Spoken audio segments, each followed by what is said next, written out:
안녕하십니까. 2025학년도 서강대학교 정부재정지원사업 성과공유의 이노베이션 투게더 4대 혁신사업 성과 포럼에 참석해 주셔서 감사합니다. 저는 오늘 행사의 사회를 맡은 교육혁신팀 곽동진 과장입니다. 바쁘신 일정에도 본 행사에 참석해 주신 모든 분께 감사의 말씀 드립니다. 다음으로 본 성과 공유의 진행 순서 안내드리도록 하겠습니다. 총장님의 축사와 기조 강연이 진행되고 기조 강연 후 기념 촬영이 있을 예정입니다.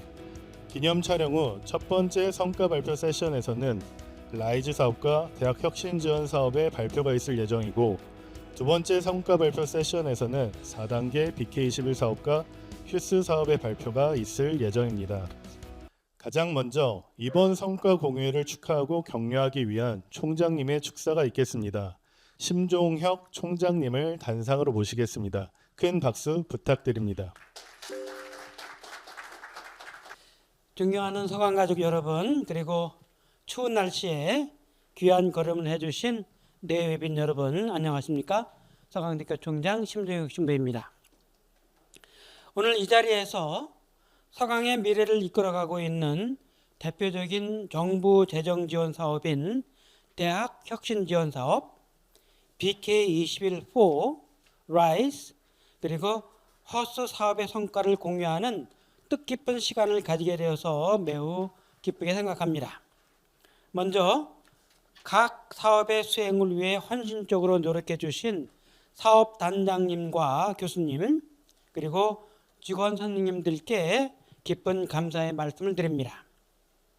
아울러 포럼의 문을 열며 AI 시대에 대학이 나아가야 할 방향에 대한 귀중한 식견을 나누어 주실 태제의 미래전략연구원 유호현 팀장님께도 깊이 감사의 말씀드립니다. 우리가 오늘 함께 나눌 성과는 그동안 서강이 교육과 연구의 수월성을 위해 지속적으로 노력해온 구체적이고 의미 있는 결실로 이어지고 있다는 것을 보여줄 것입니다. 대학 지원 사업은 대전환의 시기에 요구되는 교육 혁신을 체계적으로 지원하고 있습니다. 통섭적 사고력을 갖춘 창의 융합 인재를 양성하기 위해 학생 중심의 유연한 학사 구조를 구축하고 학생 개개인의 특성을 고려한 세심한 미래 설계 지원 체계를 운영하고 있습니다. 또한 AI 시대에 그 중요성이 더욱 부각되고 있는 기초 소양 함량과 기초 학문 육성에도 적극적인 지원을 이어가고 있습니다. 또한 서강은 라이즈 사업을 통해 예수의 네트워크가 가진 글로벌 잠재력을 과학적 수월성과 결합해내고 있습니다. 이를 통해 대학이 상아탑 안에만 머물지 않고 지역사회와 세계를 연결하는 혁신의 허브로서 어떻게 기능해야 하는지 보여주는 이정표가 될 것이라고 기대합니다. BK21-4 사업에는 총 12개 교육연구단 및 팀이 참여하여 대학원 중심의 연구체계를 고도화하고 있습니다. 또한 대학원 교육, 국제화, 연구, 산학 등 주요 영역을 긴밀하게 연계하여 대학원 차원의 제도 개혁을 지원하고 있습니다. 이러한 노력을 통해 서강은 세계적 수준의 연구 중심 대학으로 도약을 하기 위한 기반을 구축하고 있습니다. 허스 사업은 공동체 혁신과 양성을 위한 로드맵을 제시하고 있습니다. 초학문 접근을 통해 인문 사회적 가치를 실현하고 사회 구조적 문제를 해결하기 위한 정규 및 비교과 과정을 안착시켜 우리 학생들이 따뜻한 지성을 갖춘 리더로 성장할 수 있는 토대를 마련하고 있습니다. 오늘 포럼의 주제는 이노베이션 투게더입니다. 대학 혁신 지원 사업, BK21-4, 허스, 라이즈 사업은 각각 출발점과 성격이 다르지만 궁극적으로는 서강다움을 통한 미래 인재 양성이라는 하나의 목표를 향하고 있습니다. 이제 우리는 각 사업이 거둔 개별 성과를 넘어 사업 간의 경계를 허물고 통합의 시너지를 창출해야 합니다. 교육 혁신이 학생의 성장으로 이어지고 그 성장이 연구로 확장되며 나아가 연구가 지역과 사회의 문제 해결로 연결될 때 서강은 지속 가능한 혁신의 주체로서 더욱 공고히 자리매김할 수 있을 것입니다. 오늘 포럼을 준비해 주신 분들께 감사드립니다. 이 자리에 함께해 주신 여러분 모두에게 뜻깊은 나눔과 연결의 시간이 되기를 바랍니다. 감사합니다.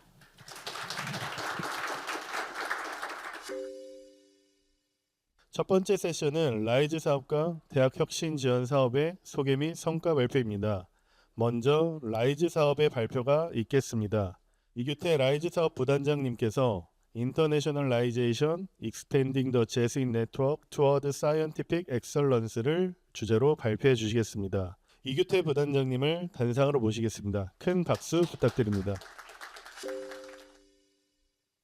안녕하십니까. 오늘 발표를 맡은 서강대학교 연구처장 맡고 있는 저 이규태 교수입니다. 오늘 제가 발표할 부분은 이제 국제화 부분인데요.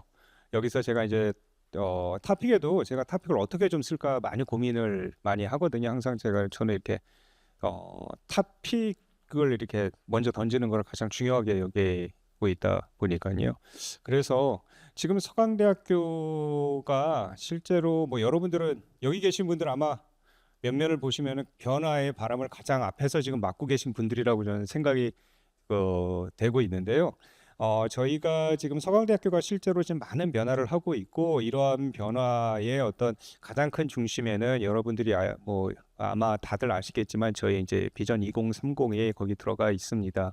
그래서 그 비전 2030에도 분명히 나와 있듯이 우리가 이제 학문적인 수월성, 특히 과학적 수월성에 대해서 상당히 자부심을 가지고 저희가 이제 해왔는데요. 그렇다면 이제 국제화의 방향성이 무엇이냐? 아마 여기 이제 계신 분들도 아시겠지만 저희 이제 또 마그누스 스칼라라든지 다양한 또 이제 석학을 또 저희가 이제 모시는 그런 프로그램도 있고 그런데 그렇다면은 우리가 국제화의 방향이 무엇이냐라고 했을 때 이제는 제수인 네트워크를 통해서 저희가 성장을 참 어떻게 보면은 둥지 안에서 잘 이제 컸다면은 이제는 우리가 좀 그 밖을 이제 좀 나가서 저희가 이 좀 사회에 공헌하는 그런 대학이 돼야 되지 않느냐. 그 부분에 저희가 좀 초점을 두고 제가 사업 계획서 작성 때서부터 좀 했고요. 저랑 같이 계셨던 분들은 아마 잘 아실 겁니다. 그리고 그 방향으로 저희가 추진을 했습니다. 그래서 뭐 쉽게 성과 올릴 수 있는 방법들에 대해서도 많이 시도해 볼 수 있겠지만은 저희 같은 경우는 되도록이면은 그 대학의 전략을 저희가 뒷받침하는 방향으로서 어떤 방향으로 나갈까에 대해서 저희가 고민을 하고 했다는 것을 미리 말씀드리면서요. 오늘 뭐 발표 순서 뭐 이런 거는 제가 시간 관계상 생략을 하도록 하겠습니다. 여기 보시는 바와 같이 뭐 여기 이제 또 라이즈 사업 여기 계신 분들은 아마 다 아시고 계실 겁니다. 제가 뭐 여러 가지로 많은 부탁을 드렸었고 그랬기 때문에 아마 잘 아실 텐데요. 저희가 이제 링크 3.0 사업의 후속 사업으로 이제 진행이 되었었던 거고 링크 3.0 사업이 산학 협력을 좀 강조를 했고 지역이라는 부분에 있어서는 실제로 얘기는 하고 있지만은 실제 순위로는 좀 후순위에 좀 밀려 있었던 것이 현실인데요. 라이즈 사업을 하면서 가장 먼저 나오는 부분은 이제 G가 먼저 나오기 시작했습니다. 그래서 산학 협력을 하긴 하는데 지역의 산업과 좀 협력을 하자라는 부분이고요. 그렇다면 이제 저희가 어떤 방식으로 지역과 협력을 할 수 있을까를 고민을 한다면은 아마 여기 계신 분들이 아시겠지만 만약에 저희가 이 사업을 전라북도에서 한다, 경상남도에서 한다, 강원도에서 해야 한다라고 하면 그 지역 산업을 어떻게 도와줘야 될지에 대해서 알고 어떤 것을 도와줘야 될지에 대해서 아마 머리에 상상을 하실 텐데요. 서울을 딱 떠오르면은 서울에서는 그럼 어떻게 지역을 우리가 하지? 지역에 우리 정주 여건 개선하라고 그러는데 실제로 지역의 정주 여건 개선이라는 게 서울은 거의 미션 임파서블에 가깝습니다. 저희는 그 정주 여건을 지방처럼 하기 위해서는 상당히 많은 이제 비용이 들게 될 것이고요. 그렇다면 저희는 어떻게 지역 산업을 좀 더 활성화시킬 것이냐라고 했을 때 저희가 할 수 있는 부분은 실제로 이제 국제화이고 여러분들 보시면 아시겠지만은 여기 계신 분들의 이제 그 연배가 범위가 상당히 이제 넓은데 가장 젊으신 분들이 아마 생각을 하시기에도 내가 다닐 때의 대학의 모습과 지금 서강대 또는 이 주변의 모습은 너무나도 다르다는 것을 아마 인지하고 계실 겁니다. 특히 제가 서강대학교 온 지 지금 한 15년 정도 돼 있는데 15년 전에 비해서 지금 외국인 학생 숫자가 엄청나게 많이 늘어났고요. 특히 저 대학 다닐 때만 해도 제가 영어를 이제 뭐 저희 세대 때 제 친구들 다 뭐 어학연수 미국으로 가냐 영국으로 가냐 뉴질랜드로 가냐 그게 이제 핫 이슈였는데 지금 제가 외국에 나가 보면은 그쪽 사람들이 한국어 연수를 언제 받아야 될지에 대해서 고민을 하고 저한테 이제 문의를 하는 상당히 이제 시대가 많이 바뀌었습니다. 그렇다면 우리가 어떤 방식으로 이 대학이 이제 바뀌어야지 되느냐? 대학이 물론 교육기관이긴 하지만 대학이 지속 가능성을 유지를 하기 위해서는 거기에 걸맞게 환경에 맞게 변화를 해야지 되는데 어떤 방식으로 해야 될 것이냐 국제화해서 그런 부분까지도 이제 같이 고려를 해서 그럼 이 지역 산업에서 글로벌화의 어떤 올바른 방향은 무엇인가 그런 부분까지 좀 고민을 했습니다. 저희가 다양한 사업을 지원을 했습니다. 서울 라이즈 사업에서 저희가 다양한 사업에 지원을 했는데 그중에 한 절반 정도 됐고요. 저희가 목표했던 바와 같이 여기 보시는 바와 같이 저희가 여기서 눈에 띄는 부분 중에 하나가 그 글로벌 대학 경쟁력 강화 사업을 저희가 2개를 다 수주를 했습니다. 서울에 있는 대학들 중에서 아주 극소수의 대학만 이렇게 좀 받게 됐는데요. 이것은 아무래도 우리가 다른 대학하고는 틀리게 이 제수인 네트워크 안에서 상당히 높은 수준의 글로벌화를 유지를 하고 있었기 때문에 받을 수 있지 않았나라고 생각을 하고 그렇다면은 우리가 받은 이 지원금을 우리 학교의 발전과 지역 산업의 발전을 위해서 어떤 일을 해야 될 것인가에 초점을 두고 저희가 사업을 진행을 하였습니다. 그래서 여기 뭐 조직도 같은 경우는 제가 시간 관계상 생략을 하도록 하고요. 그래서 저희가 지금 라이즈 사업에서 추구했었던 부분은 여기 그림에서 보실 수 있는 바와 같이 저희 지금 서강대학교의 핵심 가치인 이 수월성, 이타성, 창의성을 실현하기 위해 가지고 우리 라이즈에서는 기업가적인 글로벌 선도 기술을 개발을 하고 즉 기술을 개발을 하는데 기업가적인 마인드를 가지고 개발을 하고 그리고 미래 핵심 기술 기반의 글로벌 인재 양성 플랫폼을 구축을 하고 지역 사회 동반 첨단 산업의 확산을 저희가 목표로 하고 있습니다. 그래서 여기 보시는 바와 같이 여기 원이 이렇게 동그라미가 이렇게 3개가 이렇게 있는데요. 이 원을 보시는 바와 같이 가장 중앙에 비전 2030이 있다면은 그 다음에 산학협력단의 어떤 발전이 있고요. 그리고 그 바깥에 맨 마지막 이 테두리에 보시면은 이제 저희 라이즈 사업의 어떤 발전 방향을 이렇게 제가 소수를 해두고 있습니다. 그래서 저희가 초점을 두고 있는 부분은 이제 기업가적 글로벌 대학이 될 것이다. 이제 글로벌라이제이션 이제 쉽게 할 수 있고 뭐 지방의 대학들도 요즘 글로벌 대학이고 심지어 원하던 원하지 않던 여러분들 아시겠지만 뭐 지역 지방의 학교들 중에 이미 초등학교서부터 인터내셔널 스쿨이 되어 있는 학교들이 꽤 있습니다. 원래 이제 그 로컬 스쿨이었는데 외국인 자녀들이 많이 있어서 저희가 바라는 방식이 그런 것은 아니고요. 서강대학교 좀 스럽게 좀 수월성을 추구하는 그런 글로벌 대학이 되자라는 것이었습니다. 그리고 저희가 타겟을 두고 있는 것은 서울의 서부권에 좀 초점을 둔다는 것. 그다음에 마지막으로는 이 서울이라는 지역 범위 내에서 우리가 글로벌라이제이션 된 서울의 모습을 저희가 한번 그려보자. 그래서 뭐 저는 항상 좀 꿈은 그 크게 갖는 이유 중에 하나가 꿈을 크게 가져야지 이 사업 같은 거 할 때 좀 더 이렇게 원대한 어떤 가슴 설레는 얘기를 할 수 있어서 제가 하는데 저는 그래서 이 라이즈 사업을 통해서 뉴욕에는 NYU가 있고 보스턴에는 하버드 MIT가 있고 샌프란시스코에는 뭐 스탠포드가 있다면은 서울에는 무슨 대학이 있느냐라고 했을 때 서강대가 좀 됐으면 좋겠다. 저희는 그런 마인드를 좀 심어주고 싶습니다라는 부분에 대해서 제가 많이 하이라이트를 했었습니다. 좀 라이즈 사업에 대해서 제가 좀 서두가 길었는데요. 저희 단위 과제 오늘 이제 말씀드릴 부분은 크게 2개입니다. 제일 첫 번째는 첨단 미래산업 외국인 인재 유치 사업, 즉 1-2번 과제와 그 다음 1-3번 과제에 대해서 말씀드릴 텐데요. 먼저 1-2 첨단 미래산업 인재 유치 부분에 대해서 말씀드리면은 뭐 여기 계신 분들도 아시겠지만은 저희가 지금 학령 인구 감소로 인해서 실제로 학생 수급에 많은 어려움을 겪고 있습니다. 물론 이제 저희 대학이 그렇다는 얘기는 아닙니다. 저희 대학은 다행히도 인서울의 상위권 대학으로서 입학하는 학생들 자체를 놓고 봤었을 때 저희가 힘들지는 않지만은 문제는 이제 퀄리티의 문제입니다. 어떻게 하면 좋은 학생을 받을 수 있을까? 그렇다고 한다면은 우리가 이거를 국내에서만 할 것이냐, 아니면 저희가 가지고 있는 네트워크를 좀 확대해서 좀 좋은 외국인 학생을 좀 받기 위해서 노력을 해야 될 것이냐, 이를 바탕으로 저희가 어떻게 하면은 이 과학적 학문적 수월성을 유지할 수 있을 것인가, 그 관점에서 저희가 접근을 했고요. 그러기 위해서 저희가 이제 한 것이 올해 지금 이제 이번 달서부터 저희가 이제 본격적으로 좀 추진을 하려고 하는 것이, 저희 대학원장님과 함께 이 서울형 첨단 산업 산학 연계 글로벌 고등 인재 트랙이라는 걸 신설을 하려고 하고 있습니다. 그래서 서울의 산업, 특히 서부권 산업과 연관이 있는 해당 학과들에 대해서는 해당 학과에 입학하는 외국인들에 대해서 저희가 좀 지원 체계를 좀 더 체계적으로 구축을 하려고 하고 있고요. 그래서 지금 이제 가안으로 나온 것이 이 반도체 분야, AI 분야, 핀테크 분야, 메타버스 분야 뭐 이런 쪽과 지금 연계를 하려고 하고 있습니다. 그리고 마지막으로 세 번째, 첨단 산업 글로벌 인재 서울형 취창업 프로그램을 운영을 하려고 하는데요. 저희가 기본적으로 이제 지자체 지원금이라고 하지만은 기본적으로 이제 국민의 세금을 가지고 운영이 된다면은 이 국민의 세금을 바탕으로 운영되어 있는 이 인재들이 우리나라에 어떻게 다시 무엇을 줄 수 있을 것인가, 그 관점에서 놓고 봤었을 때 이 인재들을 무엇을 줄 수 있도록 만들어주기 위해서는 취업 그리고 창업을 시키는 것이 필요하다고 생각을 하고, 그래서 저희가 관련 단체들하고 연계해서 지금 인턴십 및 취업 프로그램을 운영을 하고 있고요.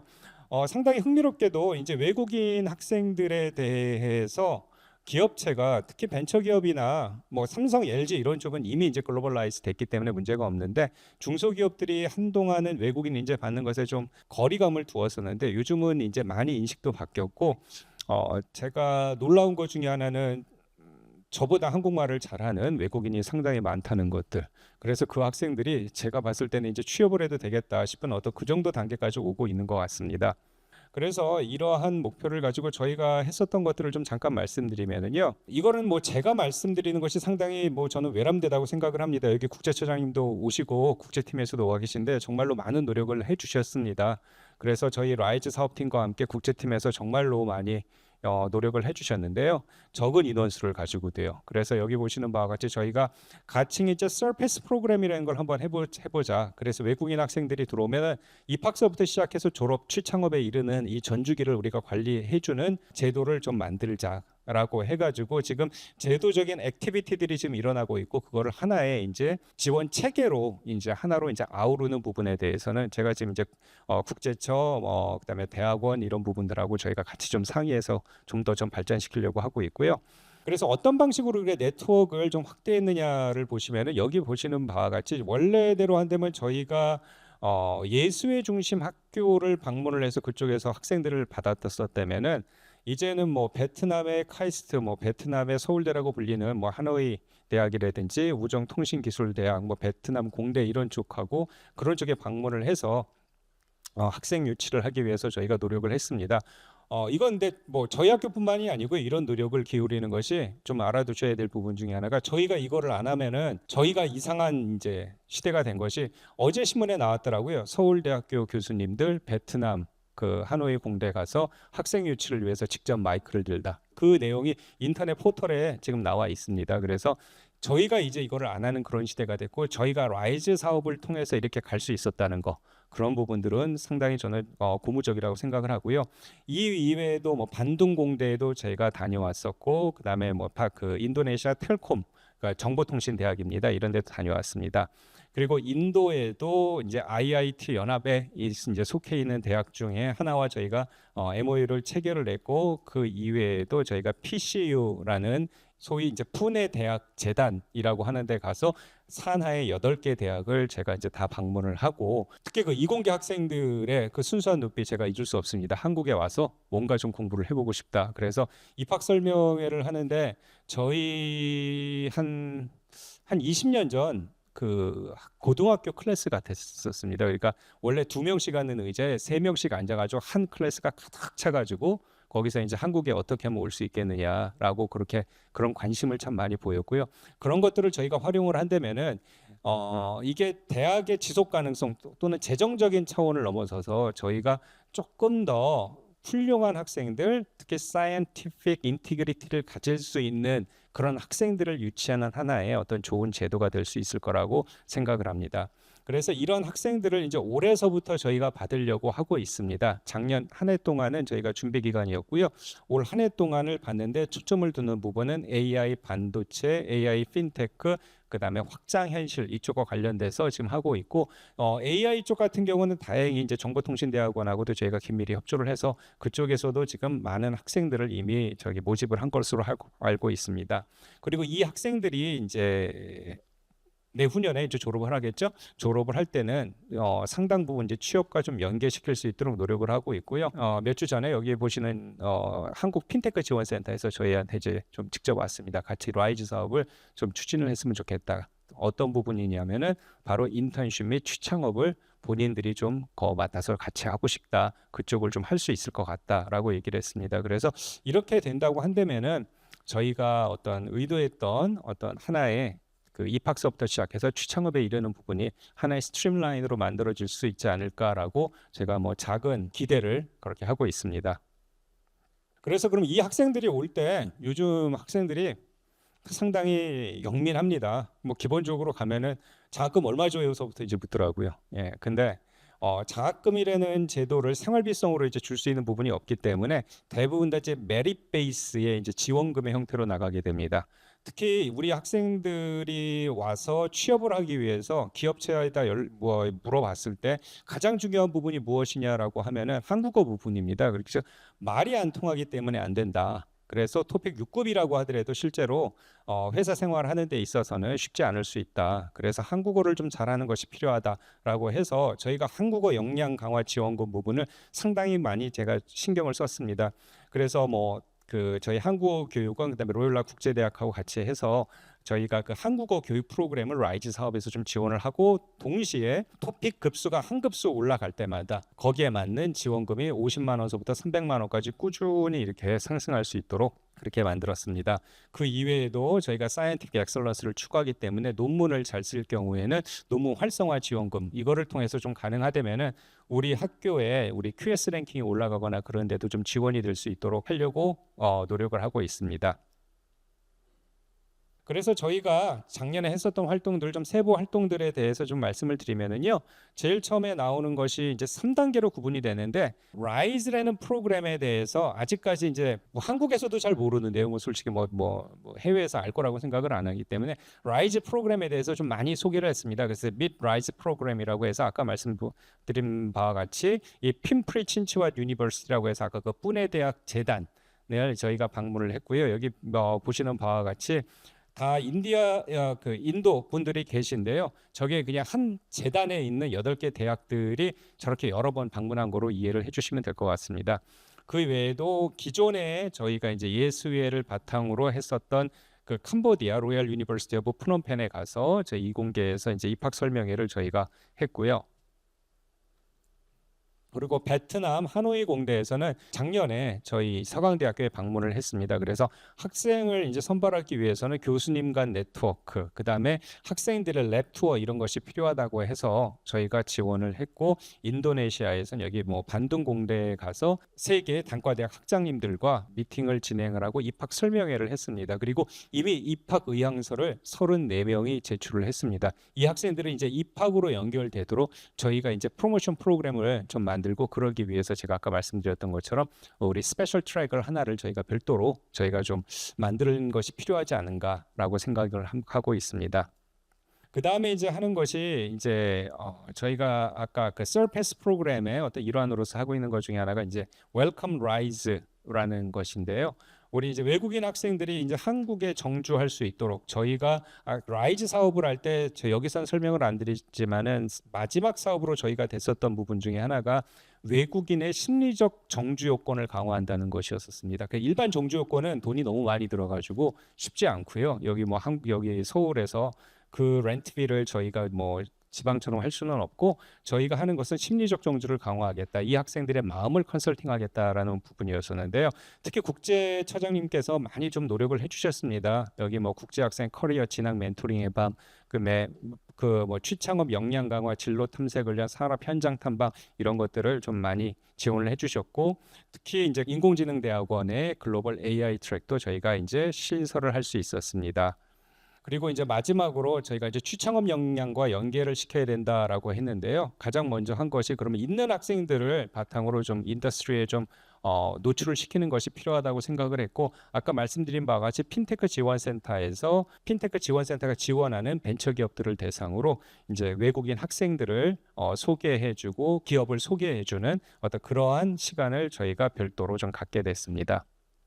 다음은 이제 1-3번이 이제 미래 이제 글로벌 역량 강화 사업인데요. 아까는 외국인 학생을 한국으로 들여오는 것에 초점을 두었다면 이번 사업 같은 경우는 반대로 한국에 있는 우리 우수한 학생들을 해외에 내보내는 것이 이제 초점입니다. 근데 해외에 내보낸다고 할 때 이제 기존의 협정교 중심의 아니면은 기존의 우리 예수의 네트워크 중심의 대학을 중심으로 보내는 것에서 한 단계 좀 업그레이드 시키자.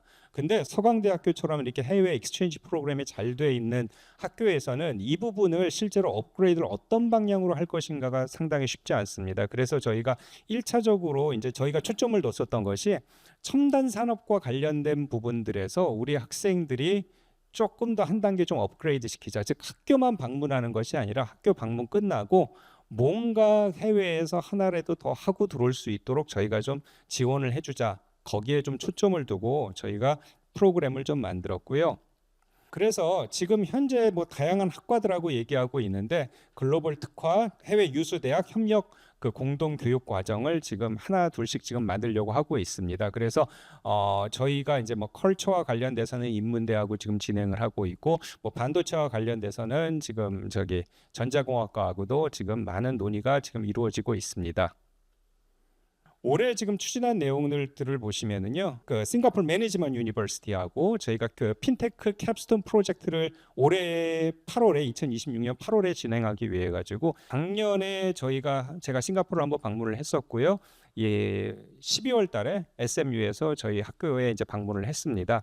그리고 내년 8월 정도에 7월에서 8월 사이에 저희가 핀테크 캡스톤 프로젝트를 공동으로 한국에서 진행을 하고 이 프로그램이 좀 좋은 것 중에 하나가 저희가 싱가포르에서 갈 때는 저희 라이즈 사업단 돈을 드는 것이 아니라 싱가포르에서 다 100% 지원을 해주기로 했습니다. 그래서 이런 부분에 대해서도 학생들이 좀 우리 특히 학부생들한테도 제가 이거 오픈하는 걸로 했기 때문에 이런데 참여할 수 있으면 좋겠고 얼마 전에 여기 지금 독일에서 돌아온 지 얼마 안 되신 분이 한 분 앉아 계신데요. 여기 아헨 공대에 저희 가서 지금 현재 뭐 그 해외에 있는 학생들뿐만 아니라 지금 한국에 있는 학생들조차도 이 아헨 공대에서 스마트 매뉴팩처링 단계 교육을 그 아헨 공대 학생들하고 같이 받는 겁니다. 즉 저희가 그냥 투어만 하는 것이 아니라 실질적으로 그 학교에서 하고 있는 프로젝트에 우리 학생들이 참여할 수 있는 그런 프로그램을 만들었고 얼마 전에는 이제 스토니브룩 대학에서 부총장님 이하 분들이 오셔서 공동교육 프로그램을 발굴하기 위한 간담회를 했고 이 부분에 대해서는 전자공학과 쪽하고 저희가 후속 논의를 지속적으로 하고 있습니다.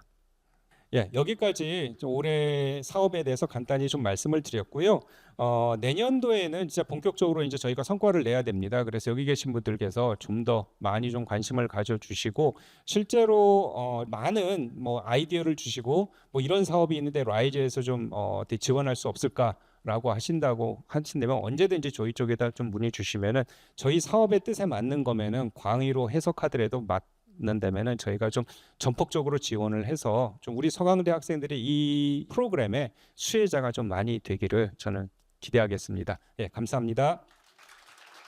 이어서 대학혁신 지원 사업의 소개와 성과 발표가 있겠습니다. 대학혁신 추진단 김상용 단장님께서 3주기 대학혁신 지원 사업 목표와 성과에 대해 발표해 주시고 이어서 취업지원팀 최성욱 팀장님께서 학년 및 전공 등 개인 맞춤형 진로 취업 지원 체계 구축이라는 주제로 발표해 주시겠습니다. 먼저 김상용 단장님을 모시겠습니다. 큰 박수 부탁드립니다.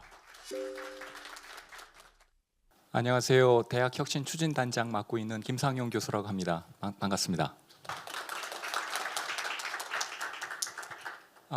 오늘 아침에 제미나이랑 함께 이 대화창에서 이노베이션이라고 하는 단어가 가장 많이 사용된 시기별을 좀 한번 분석해봤어요. 근데 되게 재미있었습니다.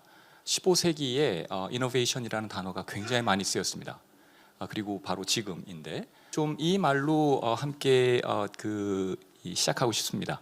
15세기는 유럽 사회에서는 아시다시피 종교 계획이 막 태동됐던 아주 굉장히 복잡했던 사회인데 라틴 말로 innovare라고 하면은 지금 innovation의 어원인데요.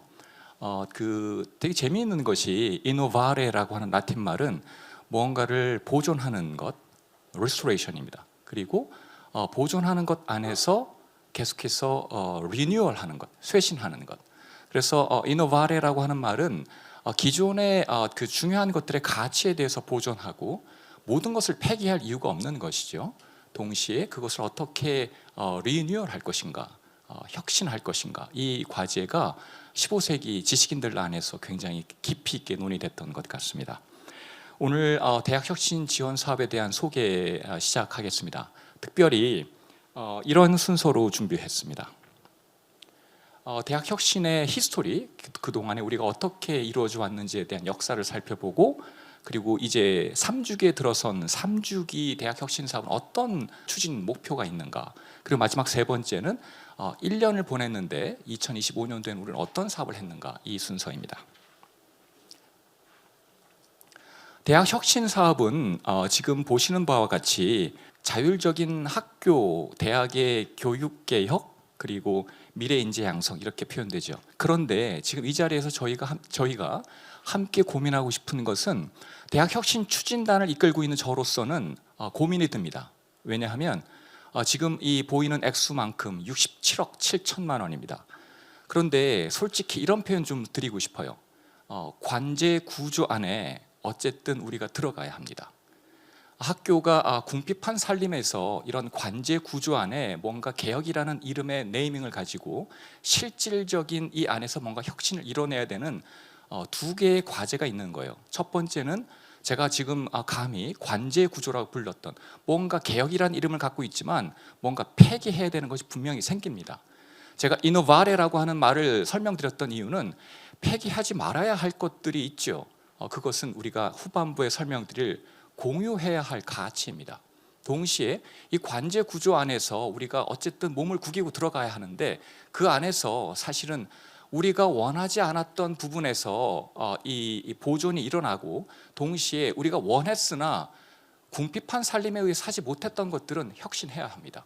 그래서 다시 한번 innovare라고 하는 말, restoration과 renewal하는 것, 이 키워드가 꼭 한번 공유되었으면 좋겠습니다. 1주기 사업은 코로나로 인해서 이렇게 무너졌습니다. 그리고 2주기 사업은 사실은 여기에 적정 규모화라고 워딩을 했지만 사실은 구조조정입니다. 대단한 지금 작년도 2025년도에 수능 인구가 53만이었는데 실질적으로 지금 대한민국 사회에서 다 모두 연끌해서 이 대학의 정원이 49만입니다. 그런데 이제 2035년이 되면 수능 인구가 25만으로 줄어듭니다.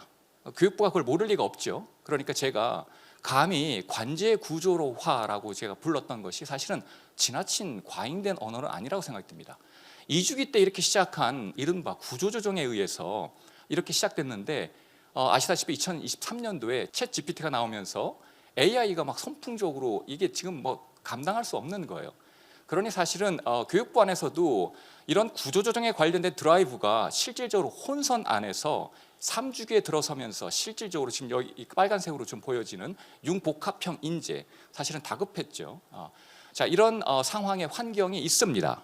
그런데 이 환경 안에서 이제 아까 제가 계속 거듭해서 말씀드리는 대로 어떻게 이 관제 구조 안에서 살아남는 것뿐만 아니고 우리가 우리의 고유한 칼라를 가지고 서강이 60년 넘게 같이 온 가치라는 것을 공유할 것인가, 이제 고민해야 할 때인 것 같습니다. 이렇게 5가지로 목표를 잡아봤습니다. 무경계 융합교육 구축, 학생 맞춤형 미래 설계, 에듀테크 기반 교육 패러다임 고도화, 기초소양 함양, 공유를 통한 사회 가치 실현. 사실 이렇게 5가지의 이 목표를 공유해서 한 문장으로 표현하라고 한다면 모든 학문을 아우르는 통섭적 사고력을 지닌 미래형 창의 융합 인재 양성이라고 표현했습니다. 그런데 조금 우리가 함께 주목해야 하는 부분은 무경계 융합 교육입니다. 사실 영어 표현으로 의하면은 boundaryless 혹은 borderless education 이렇게 부르죠. 그런데 어떤 도메인 날리지가 휘발된 이른바 그냥 이 경계가 없다는 것은 다르게 얘기하면 난민이 될 수도 있는 거예요. 하지만 지식인들 공동체에서 그런 것 우리가 지향하는 것이 아니고 진짜 우리 서강의 가치를 두고 교육해야 하는 것은 뚜렷한 도메인 날리지를 가지고 이것이 특별히 공유할 수 있는 가치면 좋겠다. 이것은 우리 서강이 태동하면서 시작했던 버릴 수 없고 폐기할 수 없는 가치입니다. 이것을 통해서 우리가 모더리스하고 바운더리스 하겠다. 이 목표인 것이죠. 이러한 이 목표들 안에서 계속해서 지금 여러분들이 충돌하고 있는 지점을 발견하실 겁니다. 관제로 주도되는 이 구조 안에서 계속해서 워딩은 이렇게 써야 하죠. 하지만 이 안에 가까스로 어떻게 가치를 심어낼 것인가, 이것이 교육혁신 팀 그리고 대학교육혁신 추진단장으로서 제가 고민하고 있는 지점입니다. 그러면 이제 구체적으로 2025년도 한 해 동안 무엇을 했는지 이렇게 했습니다. 자유전공학부, 자유전공학부, 자유전공학부. 이제 이 구조 안에 우리가 이렇게 할 수밖에 없는 거예요. 그런데 지금 이 전공 안에서 우리가 진짜 주목하는 것은 이제 바로 제 발표 다음에 최성욱 팀장님께서 취업과 관련된 디테일들을 아주 잘 발표해 주실 겁니다. 취업률이 1위 하는 것, 그리고 취업이 잘 되는 것, 이것은 우리가 용도 폐기할 수 없는, 우리가 끝까지 가져가야 되는 가치이죠. 단순히 1위를 해서가 아니고 이것은 젊은이들에겐 절박한 문제이기 때문에 그렇습니다. 그런데 이제 진짜 우리가 관심을 기울여야 하는 것은 비교과 통합을 통해서 S+라고 새롭게 리네이밍한 기존의 프리즘이라는 프로그램입니다. 이 S+는 사실 우리 서강이 진짜 비교과 안에서 이제 세상과 만나고 사람과 만나고 그리고 이 가치를 만나는 가장 프론트 라인에 있다고 볼 수 있겠어요. 이제 이것을 지금 이 대학혁신추진단에서 새롭게 마련한 프로그램 안에서 S+라고 하는 이 8개의 핵심 역량 스탠다드 안에서 내가 어떻게 위치하고 있는지를 한눈에 볼 수 있는, 그러면 이제 이러한 구조화는 사실은 아직 꿈꾸지 못했던 거예요. 그러니 가치가 어떤 한 A라는 학생이 이러한 가치에 진입했을 때 실질적인 구조화의 역량을 한눈에 볼 수 있는 이런 시스템들은 바로 대학혁신추진단이 계속해서 이 형성해 나갈 거고 구성해 나갈 거라는 의지를 담고 있는 겁니다. 단순한 예이지만 사실은 가치를 이렇게 비저블하게 구조화한다는 것, 이것이 우리가 대학혁신추진단 3주기에 가져가야 될 가장 중요한 제 개인적인 키워드입니다. 우리가 이미 이 광고를 통해서 많이 알고 있다시피 미래선도형 이러한 강의들은 많이 접했죠. 이렇게 인간 시리즈라고 불리우는 인간과 지성, 인간과 영성 이런 프로그램도 우리가 많이 접했습니다. 바로 이러한 모든 것들이 다른 학교들이 흉내낼 수 없는 서강 가치라고 이름 지어질 수 있는, 바로 제가 이노바레 설명드릴 때 보존해야 될 가치로 계속해서 이어지는 히스토리라고 할 수 있는 거죠. 레가시입니다. 이 기초적인 우리의 가치를 보존하는 데 있어서 가장 중요한 것은 이것을 다시 한번 기초 학문으로 정립하는 것. 그러니 우리가 구조조정이라는 이름을 빌어서 계속해서 정원이 조정되고 이런 과정들에서 우리가 놓칠 수 없는 것은 기초 학문에 관련되어서 우리는 이것은 서강의 정체성이다라고 이렇게 말씀드릴 수 있겠습니다. 가톨릭 공유대학은 12개의 가톨릭 대학이 연합해서 함께 공유대학이라는 이름을 가지고 온라인상에서 강의가 일어나는데, 역시 예수회 대학이 가톨릭 교회 없이 있을 수 없듯이 가톨릭 교회 역시 예수회의 뚜렷한 교육 혁신 없이 교회가 빛날 수는 없는 것 같습니다.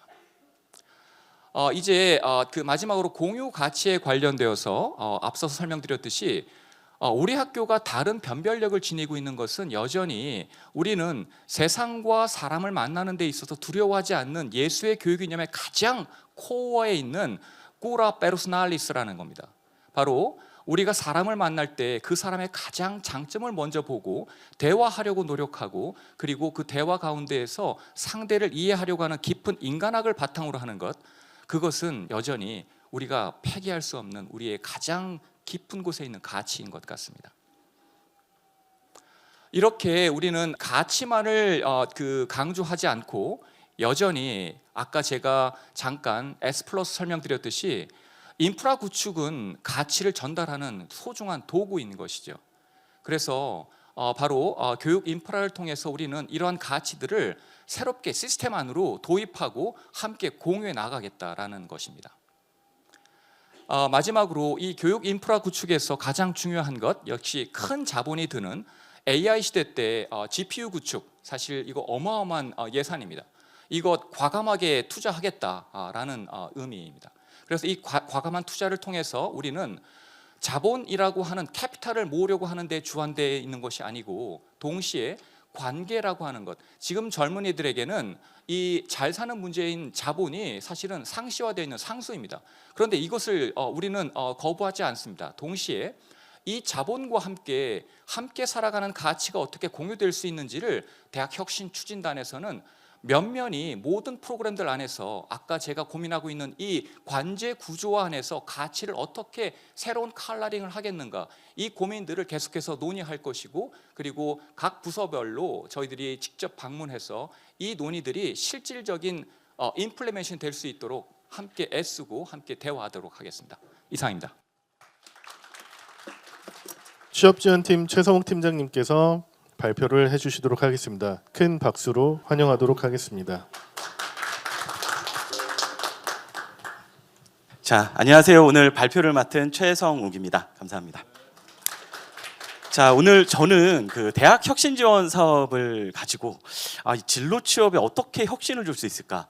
이 과정에 대해서 좀 말씀드리는 게 도움이 될 것 같아서 그 과정에 대한 이야기를 좀 중심으로 좀 말씀을 드리려고 합니다. 저희가 대학 혁신 지원, 혁신 이 키워드가 되게 중요한데 사실 지금 현장에서 제가 느끼는 진로와 취업 시장이 굉장히 심각합니다. 빠르기도 너무나 빠르고요. 저희 이제 학부모님도 계실 텐데 정말 제가 감당하기 어려울 정도로 너무 빠르게 변하고 있어요. 지금 상황이 어떠냐면 서울에 있는 인서울대학교 중에 취업률 60%가 안 나오는 대학들이 이제 나타나기 시작했습니다. 그리고 상위권 대학들이 취업률이 70%가 안 돼요. 스카이가. 이 얘기는 거꾸로 얘기하면 졸업 후에 1년이 지나도 진학도 안 하고 잡도 못 잡는 친구들이 100명 중에 30명이라는 겁니다. 굉장히 심각합니다. 근데 이걸 교수님들도 모르시고 저희 학부모님도 잘 모르세요. 근데 저처럼 이제 현장을 뛰면 알게 되는데 AI의 침범이 작년부터 지금 보이기 시작합니다. 개발자 시장이 죽었어요. 안 뽑아요. AI도 안 뽑습니다. 그래서 이게 어떻게 제가 이제 저도 이제 외부 강의를 나가니까 말씀을 드리냐면 평균의 종말이라는 표현을 제가 많이 씁니다. 그리고 간판의 종말이란 말, 이 두 가지를 저희가 메인으로 잡아요. 그래서 평균의 종말이라는 얘기 뭐냐면 지금 취업 시장은 중간만 가서는 이룰 수 있는 게 없습니다. 그냥 중간 하면 떨어져요. 학점 중간 정도, 학점이 중요하진 않습니다. 요즘에 전자공학과 4점 정도 뭐 취업이 안 되니까 그런 상황입니다. 간판의 종말이 일어났습니다. 학과 간판, 학벌 간판, 취업에 큰 영향을 미치지 못하는 시대가 도래했습니다. 그러면 이게 이제 고숙련자를 뽑는, 그러니까 애매한 애들은 이제 취업할 데가 없는 상황이 돼버렸거든요. 대학 교육을 받더라도. 얘 친구들을 어떻게 끌고 가서 취업 시장에서 진로를 선택하고 취업을 시킬 것이냐. 근데 이 핵심은 결국엔 백투베이직입니다. 결국 기본으로 돌아가는 거에 있었던 거예요. 그래서 기본은 결국엔 취업은 되게 여행이랑 비슷하거든요. 결국에는 모든 전형 과정이 나에 대해서 묻고 있습니다. 이력서, 너의 이력을 한번 얘기해봐라. 자기소개서, 널 소개해봐라. 인성검사, 너의 인성은 어떤지 보자. 적성검사, 넌 적성은 어떤 쪽이냐. 그리고 면접에서 주로 묻는 게 1분 자기소개, 본인의 장점, 단점, 실패 경험, 직무 역량, 다 나에 대해서 묻고 있거든요. 근데 우리 아이들은 대입에 쪄들어 있다 보니까 다 스펙 싸움으로 생각을 해요. 왜 내가 학점이 높은데 쟤보다 내가 떨어지고 왜 제가 붙죠? 이렇게 잘못 접근을 하는 거죠. 그리고 이제 커뮤니티, 대학교 커뮤니티 가면 삼스켜넬 로시행 들어보셨을까요? 삼성, SK 뭐 이런 식으로 서영고 서성한처럼 주문을 외우고 다닙니다. 거길 못 들어가면 난 루저인 거예요. 이런 현상과 동시에 일어나고 있는 현상이 있습니다. 제가 현장에서 보면 아마 교수님들은 느끼실 텐데 아이들이 이제 대입 시험이 워낙 힘들다 보니까 대학을 오는 것과 동시에 제가 최근에 컬럼에서 본 단어인데 심리적 은퇴 상황에 맞닥뜨립니다. 아무것도 하지 않아요. 대학교 1, 2학년 때. 대부분 집 학교 집에 가서 고양이 릴스를 보면서 위로를 받습니다. 그게 바로 이제 대학생들의 일과인 거죠. 너무 갑갑해요. 이거 어떻게 해야 되나? 그래서 야, 이거를 혁신을 준다면 이 모든 걸 건드려줘야 되는데 대학 혁신 지원 사업의 이 예산 큰 국고를 받아서 어떻게 방향성을 잡아야 될까 고민을 했습니다. 그때 제가 저희 팀에서 잡은 방향성은 바로 초개인화입니다. 이게 한 3, 4년 전부터 마케팅 쪽에서 이제 등장한 단어인데요. 바로 지금 시대부터는 세세하게 핀포인트로 잡아내서 학생들 맞춤형으로 접근을 해야 학생도 만족하고 성과가 난다는 겁니다. 이게 가능한 이유는 데이터와 어떤 그런 것들이고요. 그리고 두 번째는 저희가 집중했던 건 우리 그 대학의 설립 이념이 바로 예수의 교육 이념입니다. 바로 개개인의 전인적 양성, 그리고 개개인에 대한 배려, 개개인에 대한 돌봄, 이것들이 바로 우리 학교의 그 가치거든요. 그래서 이 두 가지가 결합이 되니까 여기에 더해서 소수정예라는 이미지가 있습니다. 외부 시장에서는 채용 시장에서는 여전히 서강대는 약간 특공대 같은 이미지를 갖고 있거든요. 그래서 이 소수정예라는 대학의 강점을 합치고 수시 채용에 일반화돼서 이제 한두 명 뽑는 시장으로 변해버렸기 때문에 이걸 뚫어내려면 결국에는 맞춤형이다. 그래서 맞춤형으로 진로 로드맵을 만들어서 본질에 가까운 혁신을 이루는 거, 이게 바로 저희 진로와 취업 쪽에서 키라는 생각을 했습니다. 그래서 저희가 이제 발음이 잘 안 돼서 여쭤봤어요. 꾸라 페르소 날리스라고 개개인에 대한 돌봄이 결국엔 저희 전략의 핵심이었습니다. 이유는 저희가 작은 대학이기 때문에 가능해요. 그래서 저희가 이 학생들한테 기본부터 돌아가라고 했습니다. 많은 학생들이 대입처럼 접근을 해서 학점 몇 점 몇, 토익 몇 점 몇 이러면 합격하는 줄 알아요. 인턴 몇 번? 근데 시장이 그렇지는 않거든요.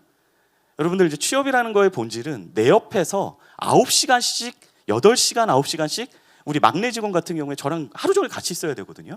완벽하게 소개팅과 똑같은 게임입니다. 학점 높다고 소개팅해서 사귈 거 아니거든요. 그래서 이런 이야기들을 학생들한테 주면서 1학년 때부터 저희가 강조하는 것들이 있습니다. 저희 취업지원팀이 그 대학 혁신 지원 사업을 받으면서 가장 강조했던 게 바로 저학년 프로그램입니다. 왜냐하면 고학년 때 자기소개서를 어떻게 써라, 면접을 어떻게 봐라, 이건 그냥 기술입니다. 스킬입니다. 이게 중요하진 않아요. 이거보다 저학년 때 내가 잘할 수 있는 건 뭐고, 나라는 사람은 어떤 사람이고, 그래야 나중에 전형에서 나에 대해 묻고 있는 모든 것들을 잘 표현할 수 있고, 내가 잘하는 걸 선택했을 때 취업이 잘 되는 거거든요.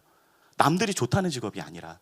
그래서 1학년 때부터 저희가 로드맵을 코로나 이후에 대학 혁신 지원 사업을 받아서 다시 재정립을 했습니다. 그래서 1학년 때는 자기 탐색기라고 저희가 이름을 붙이고 나에 대해서 탐색하는 시간을 충분히 가질 수 있도록 프로그램을 개발을 했습니다. 가장 파워풀한 건 저희 서강대학교 하면 유명한 게 1:1 상담입니다.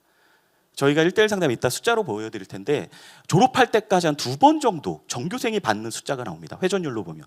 그리고 진로 탐색 입문이라는 교과목을 저희가 3개 분반 200명짜리 3개 분반으로 증원을 했어요. 그래서 저학년 때 1, 2학년 대상으로 자극을 주고 진로 탐색 입문의 목적은 본인을 파악하고 그거에 맞는 진로를 직업군을 찾아내는 거거든요. 그냥 시장에 돌듯이 야 회계사가 짱이야, 메디컬이 최고야, 이게 최악의 진로 설정인데 이걸 빨리 깨고 너가 어떤 사람인지. 저는 되게 내향형인데 제가 사람 많은 데 여행 가면 전 되게 그때부터 지옥이 시작되거든요. 학생들도 진로도 똑같은데 학생들은 모르죠. 왜냐면 대입처럼 간판이라고 생각을 너무 하는 거죠. 삶인데. 그래서 이런 것들을 저희가 굉장히 강조하고요. 진로학개론이라는 특강을 1년에 4번 정도 200명짜리 수업입니다. 비교과를 굉장히 강조했고 저희가 방학에 진로 캠프, 그리고 MBTI나 스트롱, 그리고 이제 디스크 검사 같은 자기 탐색 진로 검사들이 있습니다. 저희 모든 직원들이 이것들을 썰티를 받아서 전폭적으로 지금 지원을 해주고 있어요. 그리고 2학년 때부터는 이제 진로 직업 설정을 해야 되는 그 탐색기 라고 할 수가 있습니다. 그래서 그 직무와 직업을 이제 결정을 지어야 되는 게 2학년 마칠 때쯤은 결정을 지어야 된다는 거죠. 이유는 뭐냐면 요즘에 모든 직업군이 2, 3년 정도 준비 시간은 필요합니다. 학교 공부 외에. 학교 공부만으로 취업되는 시장은 이제 없어요. 그래서 이공계 취업률이 지금 저희 문과보다 더 떨어졌거든요. 비교했을 때. 그래서 이런 상황이 일어나는 게 그래서 그렇습니다. 왜냐면 학교 공부만 하는 게 친구들이 많아요. 이공계 친구들이. 그래서 이런 부분에 대해서 지금 강조를 하고 진로 로드맵을 2학년 때부터 짤 수 있게 저희가 유도를 해주고 있고요. 그리고 이제 전공별로 선배들이 어디 갔는지 너무나 궁금해합니다. 그래서 저희가 데이터 수집한 걸 가지고 1년에 5번이 넘게 저희 전공별로 데이터 특강을 진행을 하고 있습니다. 어느 기업에 혹은 진학을 얼마를 했고 어느 대학원으로 갔고 모든 걸 저희가 까서 여러분들이 우리 학생들이 어느 쪽으로 갈 때 좋은지 알려주고 있고요. 그리고 3학년부터 이제 4학년 1학기 때까지는 이제는 학생들이 일 경험이 없으면은 잡을 잡기가 힘듭니다. 그래서 일 경험이란 결국은 현장 실습이나 인턴십인데요. 이쪽을 대비해서 상담을 강화하고 현장 실습 학점제를 더 확대하고 그리고 되게 저희가 홍보를 열심히 하고 있고 대학 혁신 지원 사업을 통해서 저희가 전담 교원도 뽑았습니다. 그래서 특임 교원님께서 우리는 이제 찍새라고 하죠. 그래서 기업을 돌아다니시면서 현장 실습을 이렇게 매칭해 주시고 기업을 섭외해 주시고 학생들과 매칭해 주시고 상담을 하시고 현장 지도를 해 주시고 이런 일도 해 주고 계시고요. 그리고 이제 졸업 시기부터는 이제는 이제 스킬 쪽이죠. 그래서 지금까지 해온 활동들 방향성을 잘 잡았으면 이게 굉장히 괴로운 일이 아니거든요. 그래서 이 부분들을 포장하는 법, 그래서 자기소개서나 면접 쪽 이런 로드맵을 확실하게 짜서 우리 학생들에게 프로그램을 만들었습니다. 그래서 저희가 배포 자료를 만들었어요. 그래서 이렇게 리플렛도 역시 국고를 받아서 대학혁신지원사업의 예산을 가지고 이렇게 1, 2, 3, 4학년별로 할 것들 그리고 저희가 진행하는 프로그램 리스트를 학년별로 했습니다. 학년별로 뿌려주고 있는데요. 저희가 한 60개 정도 프로그램을 1년 동안 돌립니다. 근데 문제는 뭐냐면 60개다 보니까 아이들이 이게 뭐가 뭔지 잘 몰라요. 너무 많아요. 그래서 이 부분도 해결을 하려고 이제는 AI에 고민을 했습니다. 이 프로블럼 솔빙에 좋은 게 AI거든요. 그래서 이 부분에 대한 고민을 했습니다. 자, 그래서 어쨌든 이런 방향성을 잡다 보니 성과가 나기 시작하는 거죠. 대학혁신지원 사업을 통해서 저희가 진로교과 과목 강화 이제 몇 가지 사례를 말씀드릴 텐데요. 지금 2025학년도 지금 총 수강 인원만 1,000명이 넘습니다. 1,021명이에요. 저희가 1학년 학생들이 정원이 1,700에서 1,800 정도입니다. 그러면은 전체 수강 인원 중에 한 1,000명이 듣고 있다는 겁니다. 교양 선택인데도 불구하고. 그래서 이 친구들이 물론 이제 집중을 뭐 다 하지는 않겠지만 대부분의 자극을 조금은 고민하고 간다는 거죠. 저희가 취업률이 높은 이유는 저는 이 저학년 때문이라고 생각을 합니다. 그리고 두 번째는 운영부만 10개. 만족도도 굉장히 높습니다. 5.0 만점에 4.68이라는 만족도를 갖추고 있고요. 그래서 저희가 크게 진로탐색 입문이라는 영역, 진로탐색 심화라는 심화 과정의 이제 진로 관련 교과목을 운영하고 있고요. 그리고 하나 더 글로벌 기업 CEO 특강이라고 매 2학기 때마다 저 외국계 기업의 CEO 분들 10분이 넘는 분들이 저희 학교에 방문하셔서 제가 다 의전을 하고 있는데 우리 학생들한테 프론티어 정신을 말씀을 해주고 계세요. 기업가 정신을. 그래서 그 친구들이 또 자극을 받고 해서 이런 성과를 내고 있습니다. 자, 그리고 비교과는 저희가 훨씬 많습니다. 저희가 이게 그 9개월 동안의 실적을 좀 말씀을 드릴게요. 그래서 2025년 왜냐면 저희가 집계가 완벽하게 지금 품위를 탄 건 여기까지여서 그래서 3월에서 11월까지 9개월 동안 했을 때 누적 인원 11,358명이 저희 비교과 프로그램에 들어왔습니다. 서강대 하면 아시겠지만 8,000명 정도 돼요, 전교생이. 그래서 한 번 이상은 다 들어왔다는 겁니다. 회전율로 보면. 그리고 운영 프로그램 수만 저희가 134개의 운영을 9개월 동안 진행을 했고요. 평균 만족도는 4.86입니다. 그래서 이 모든 비교과 프로그램들은 대부분 대학 혁신 지원 사업의 국고 덕분에 할 수 있었던 프로그램들입니다. 왜냐하면 생각보다 예산이 굉장히 많이 투입이 많이 되거든요. 그래서 저희가 좀 프라이드가 있는 게 저희 팀이 사실 요즘에 학생들이 취업이 안 되니까 취업학원 사설학원을 찾아다닙니다. 굉장히 핫해요. 1시간 거기 취업 컨설팅 받는데 50만 원입니다. 근데 우리 학교 학생들은 저희 퀄리티 좋은 그 인력들을 내부 인력들의 컨설팅을 무료로 받을 수 있다는 거죠.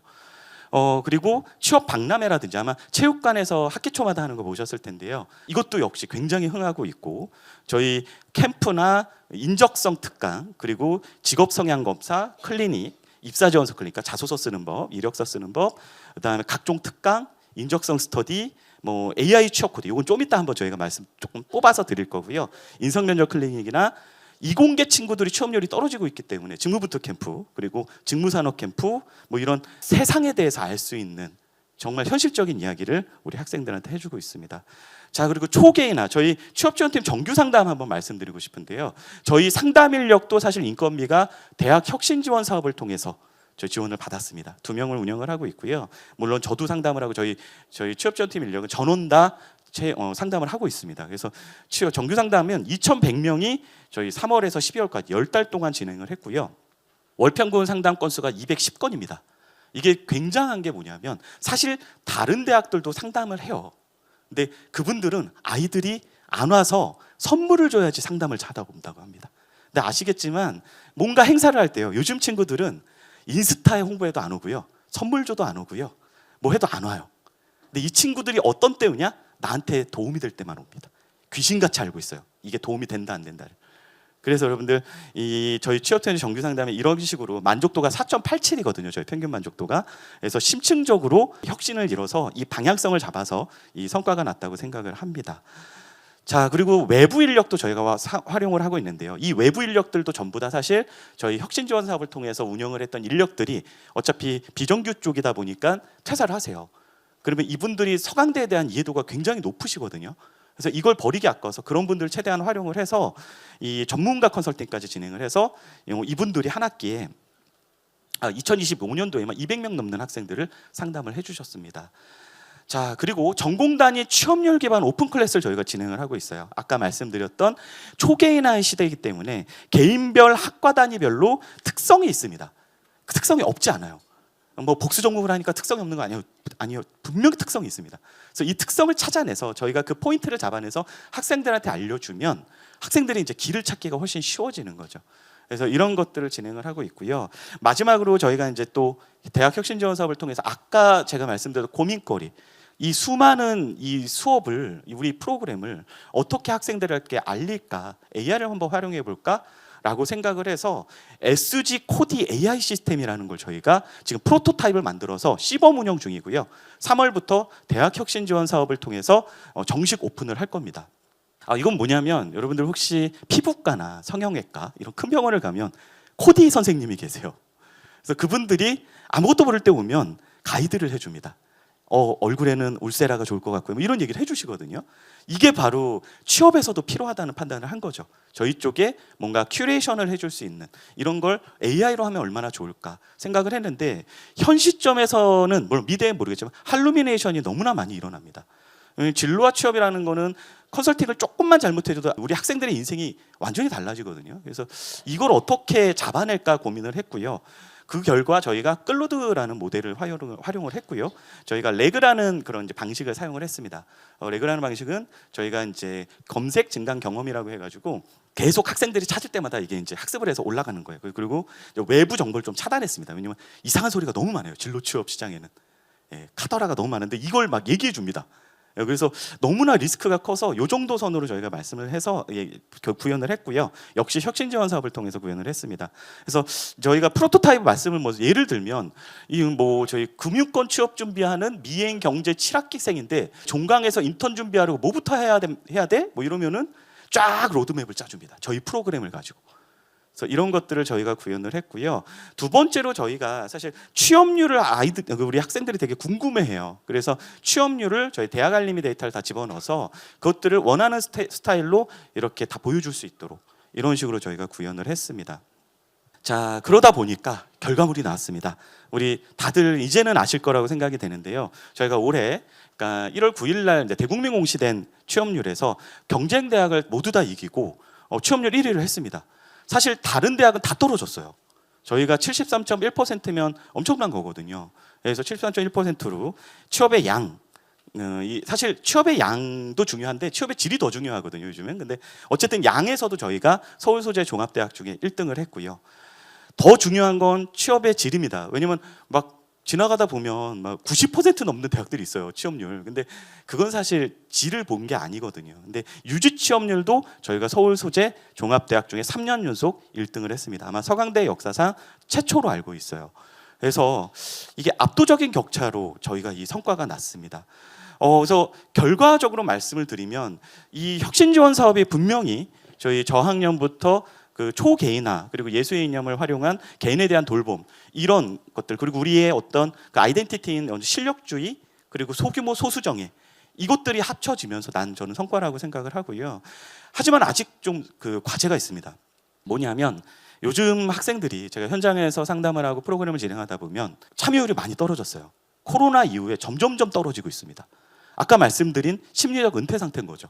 아무것도 하기 싫은 거예요. 그래서 제가 우리 학생들을 만나서 물어보면 뭐 하냐고 물어보면 대체 집에서 뭐 해? 방학인데 그냥 이거 하지 공짜인데 하면 대부분 집에 누워 있대요.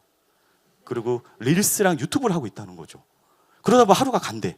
게임하고 디스코드 이런 걸로 이제 친구들이랑 얘기하면 이제 하루가 지나는 겁니다. 이걸 어떻게 깰까가 저희의 지금 가장 큰 고민이고요. 결국에는 입소문 마케팅밖에 없더라고요.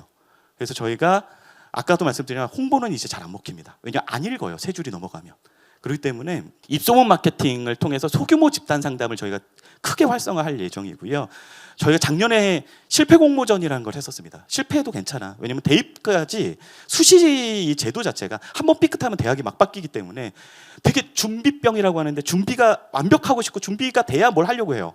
근데 부딪혀야 되거든요, 취업은. 그래서 실패해도 괜찮아를 계속 메시지를 던져주고 마인드셋 계속 교육하고 오늘도 사실 오전에 제가 총학생회 친구들이랑 간담회하고 왔는데요. 오늘 햄버거 먹으면서 니들 궁금한 게 뭐냐, 우리가 해줄 게 뭐냐 계속 소통을 하고요. 이미 저도 이제 그들 세대를 이해하기엔 좀 부족한 면이 있기 때문에 나이가 있어서 그리고 데이터 분석을 좀 고도화해서 여러분들 이게 사실 데이터라는 게 취업 쪽에서는 아까 말씀드린 너무 빨리 변하기 때문에 애니멀 스피릿이라고 하죠. 현장에서 느끼는 게 더 중요합니다. 왜냐하면 데이터는 2년 전 데이터들이 취업 통계로 나오기 때문에 3개월 단위로 변하는 이 트렌드를 맞춰주기 위해선 이런 것들을 대학혁신지원사업 국고를 통해서 어떻게 구현해 볼까 매일매일 고민하고 있습니다. 자, 여기까지 저희가 우리 혁신 국고를 활용해서 어떻게 이렇게 성과를 냈는지 과정에 대해서 말씀드렸습니다. 이상입니다. 네. 이어서 두 번째 성과 발표 세션을 진행하도록 하겠습니다. 이번 세션에서는 4단계 BK21 사업과 휴스 사회구조 사업단의 소개와 성과를 공유하겠습니다. 먼저 4단계 BK21의 소개 및 성과 발표가 있겠습니다. 대학원 인재양성센터장이신 이영란 대학원 부원장님께서 4단계 BK21포 사업 소개 및 대학원 혁신지원 사업 성과를 발표해 주시겠습니다. 큰 박수 부탁드립니다. 네, 방금 소개받은 대학원 부원장 수학과 이영란 교수입니다. 네.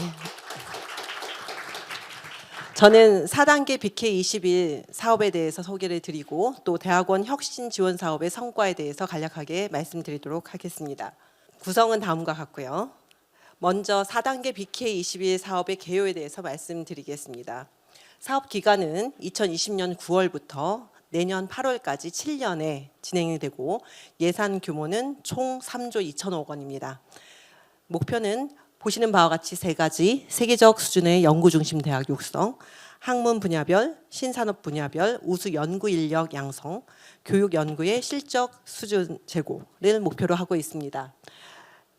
특별히 미래 인재 양성과 혁신 인재 양성, 대학원 혁신 이렇게 세 가지를 축으로 하여서 대학원 교육과 또 대학원 생태계 조성하는 데 중점을 두고 있습니다.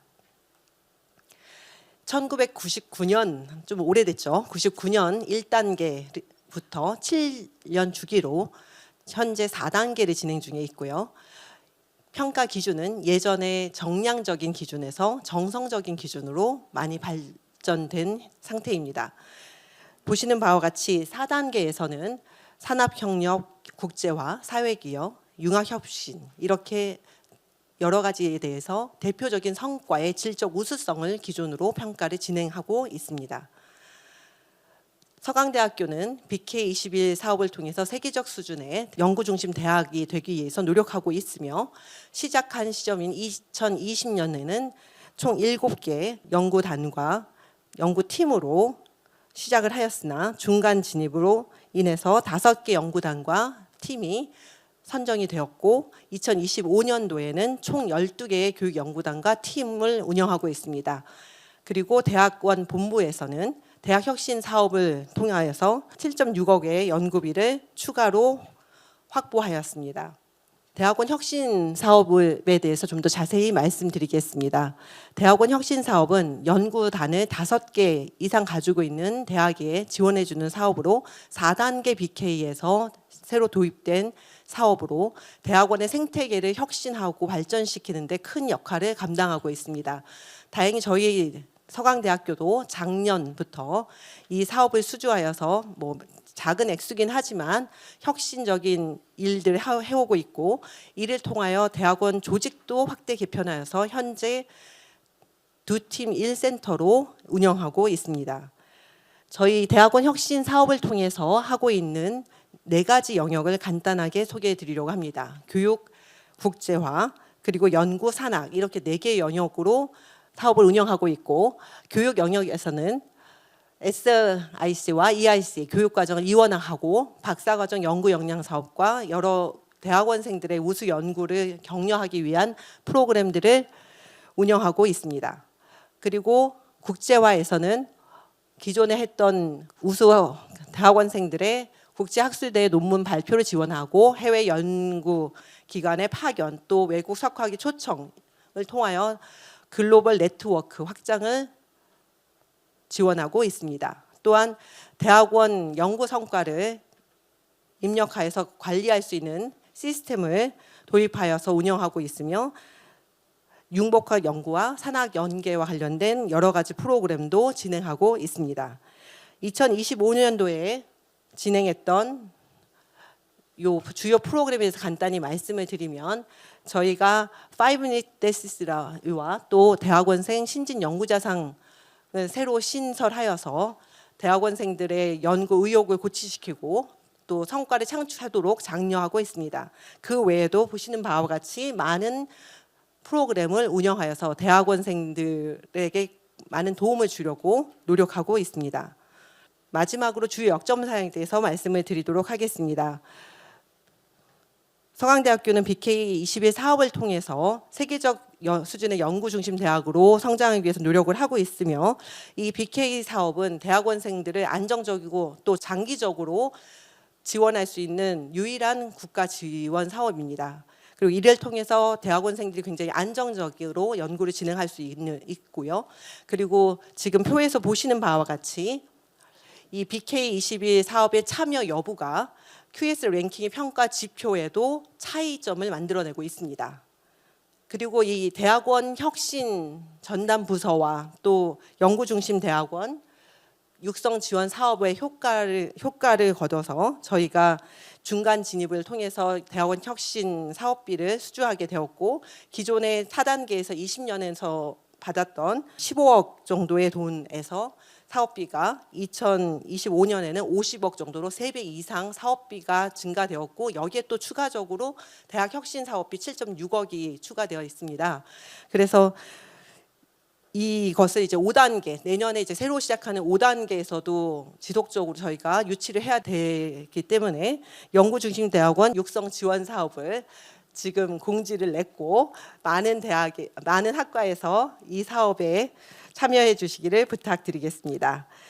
이를 통하여 서강대학교가 추구하고자 하는 비전인 가치 창조를 통해 인류 공동체 발전에 기여하는 대학이라는 비전을 현실하는 데 저희 BK 사업이 굉장히 중요한 역할을 할 수 있을 것이라고 기대합니다. 네, 이상으로 발표를 마치겠습니다. 감사합니다. 다음은 4단계 BK21 사업의 우수 연구 성과 사례 발표입니다. 경제학과 이상원 박사 과정생이 음식 배달 플랫폼의 경제적 효과 및 사회적 비용 연구를 주제로 발표하겠습니다. 큰 박수로 모시겠습니다. 네, 안녕하십니까. 발표를 하게 된 경제학과 박사과정 이상원 학생입니다. 제가 오늘 발표드릴 내용은 저희 경제학과 연구단의 핵심 성과와 또 제가 저희 연구단에서 수행하고 있는 내용들을 위주로 간단하게 설명드리도록 하겠습니다. 네, 목차는 생략을 하겠습니다. 네, 저희 경제학과 BK21 사업단을 먼저 소개드리겠습니다. 저희 연구단의 핵심은 AI 및 빅데이터 방법론을 활용해서 한국 경제 현상을 연구하는 연구단입니다. 그러다 보니까 이제 AI와 관련된 다양한 교육 프로그램들을 운영하고 있는데요. 국내 최초로 AI 경제 및 공학 융합 프로그램을 구축하였습니다. 그래서 국내 경제학과 중 최초로 AI 금융 석사 프로그램을 개설하였고요. 또 이 밖에도 공학 교수님들과 함께 다양한 과목들, 예를 들면 경제정보 처리 또는 자연어 처리 개론 등의 과목을 개설을 해서 학생들에게 교육을 하고 있습니다. 또 다른 저희 경제학과 BK21 사업단의 특징은 국제화에 아주 노력을 가하고 있다는 점인데요. 국제화를 위해서 서강 예일 빅데이터 센터, 리서치 센터, 그리고 통계청 마이크로 데이터 이용 센터를 저희 경제학과 건물 내에 개설을 하고 독점적 데이터 액세스를 바탕으로 다양한 해외 석학들을 초청해서 저희 경제학과 건물에서 교수님들과 또 그리고 학생들과 함께 다양한 세계적인 연구를 할 수 있도록 그런 환경을 만들었다는 특징이 있습니다. 또 다른 특징은 이런 구축한 인프라를 토대로 한국 경제 난제 연구를 수행하고 있다는 점인데요. 한국 경제를 난제 해결을 위한 다양한 실적들을 이미 보유하고 있고 저희 학과는 또 현재 한국 경제에 아주 큰 위기로 대두되고 있는 고령화라든지 또는 플랫폼 문제 등과 관련된 다양한 문제에 대해서 산학협력, 지역 산업 사회 문제를 해결하기 위해서 다양한 그 에이전트들과 연계해서 연구를 수행하고 있습니다. 저희 BK21 연구단 구성을 설명드리려고 하는데요. 참여 교수는 경제학과 10분, 공학 2분의 교수님이 현재 참여하고 계시고요. 석사과정은 12명, 박사과정은 10명이 현재 포함되어 있습니다. 저희 사업단에서 지원하고 있는 내용을 크게 5가지로 나눌 수가 있겠는데요. 대표적으로는 학생 인건비 지원, 그리고 학생 학술대회 발표 지원, 그리고 논문 투고 지원, 그리고 학생 연구환경 지원이라고 소개를 드릴 수 있을 것 같습니다. 그래서 먼저 국제학술대 지원에 대해서 설명을 드리려고 하는데요. 지난 1년간 약 10건의 국제학술대에 대한 발표 지원이 이루어졌습니다. 저도 3건의 지원을 받았는데요. 여기 오른쪽에 제가 직접 가서 찍은 사진인데요. 위에 있는 사진은 이제 호주 브리즈번에 작년 12월에 가서 아주 큰 학회였는데요. 다양한 해외 석학들과 연구 네트워크를 구축하고 또 연구 관련해서 여러 이야기를 할 수 있는 좋은 시간을 이 BK21 사업을 통해서 지원받았고요. 또 아래는 그 경제학계에서 가장 크다고 알려진 이제 세계 경제학자 대회라고 불리는 학술 대회였는데요. 여기도 등록비가 굉장히 비쌌습니다. 근데 BK21 지원단에서 지원을 받아서 다녀오는 아주 좋은 경험을 했습니다. 학생 논문 투고 지원도 활발하게 이루어지고 있습니다. 지난 1년 동안 총 6건의 지원이 이루어졌고 이 중에서 저도 2건의 논문을 지원을 받아서 투고비 그리고 투고 프로세스를 지원받아서 아주 도움이 많이 된 내용이라고 할 수가 있겠습니다. 그리고 저희 경제학과 BK21 연구단은 글로벌 네트워크 구축을 위해서 다양한 세미나를 개최하고 있습니다. 지금 앞에 보여드리는 그림은 전반기에 저희 경제학과에서 수행한 세미나들 목록이고 다음으로 보여드린 이 그림은 후반기에 진행한 내용입니다. 그래서 국내외의 다양한 석학분들을 초대해서 그분들의 연구 주제를 듣고 또 그 주제에 대해서 토의하고 또 이 과정에 대학원생들이 참여해서 대학원생들의 국제화, 세계적인 역량을 기르는 데 도움을 주고 있습니다. 이 밖에도 앞서 소개드렸던 연구 네트워크 구축을 위해서도 상당히 노력을 하고 있는데요. 서강 BK21 지암 그리고 서강 그리고 예일 빅데이터 센터를 설립을 해서 국내외 다양한 해외 석학 교수님들을 초청을 해서 함께 연구하고 네트워킹을 하는 그런 환경을 구축했습니다. 그리고 국제학술대회도 개최해서 또 다양한 해외 연구자들과 함께 연구를 공동으로 수행하고 있습니다. 네, 여기까지가 이제 저희 학과 BK21 연구단에 대한 소개였고요. 다음으로는 제가 이 연구단에서 지원을 받아서 하고 있는 연구에 대해서 간단히 소개드리도록 하겠습니다. 저희 연구단 설명드렸던 것처럼 한국 난제 해결을 위해서 실증적인 데이터를 가지고 또는 빅데이터를 가지고 분석을 하고 있는 연구단입니다. 저도 제가 생각한 한국 난제라고 하면 이제 플랫폼 문제를 이렇게 생각을 했었는데요. 현재 한국 사회에 플랫폼이라는 비즈니스 모델이 새로 침투를 했고 특히 음식점 산업에서 이 음식 플랫폼이 진입함에 따라서 이 음식점 산업 구조가 전체적으로 개편되고 그에 따라서 이제 다양한 경제 주체가 생겨나게 됐는데요. 그리고 그 경제 주체 간 이해득실 관계가 형성이 되어서 사회적인 갈등을 유발하는 것을 저희가 뉴스 등을 통해서도 쉽게 확인할 수가 있습니다. 그래서 대표적인 경제 주체는 뭐 음식점, 소비자, 그리고 음식 배달 플랫폼 회사, 그리고 이 음식 배달을 중개하는 라이더라고 할 수가 있겠는데요. 이 각각이 이 음식 배달 플랫폼으로부터 어떤 영향을 받았는지 실증적인 증거를 얻어야만 우리가 확실한 어떤 정책적인 목표를 가질 수 있고 또 해결하기 위해서 노력을 할 수가 있겠습니다. 근데 그런 시도가 있기는 했지만 현재까지 거의 전무한 실정입니다. 그 이유가 뭐냐 하면 데이터가 없는 것은 아닌데 이 데이터가 기업에 굉장히 민감한 데이터거나 또는 뭔가 하나의 어떤 구조화된 형태로 만들어지지 않기 때문에 실증적인 분석이 거의 불가능한 상황이었습니다. 그래서 저희는 이러한 문제를 해결하고자 먼저 빅데이터를 구축하는 노력을 했습니다. 그래서 먼저 음식 배달 플랫폼 관련된 결제 데이터를 얻기 위해서 민간 빅데이터로 여겨지는 신용카드 빅데이터를 구축을 했고요.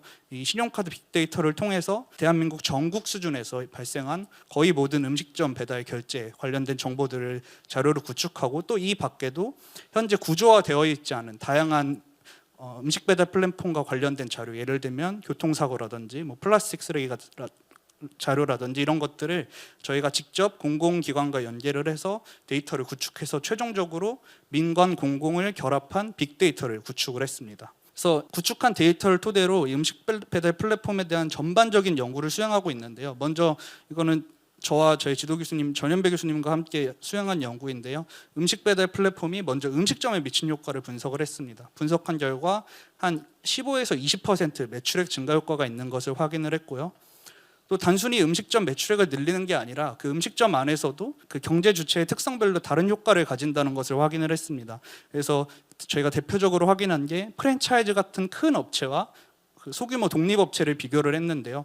음식 배달 플랫폼은 전반적으로 두 종류의 음식점에 모두 도움이 되지만 프랜차이즈보다는 좀 더 작은 소형화된 음식점에 도움을 주는 것을 확인을 했습니다.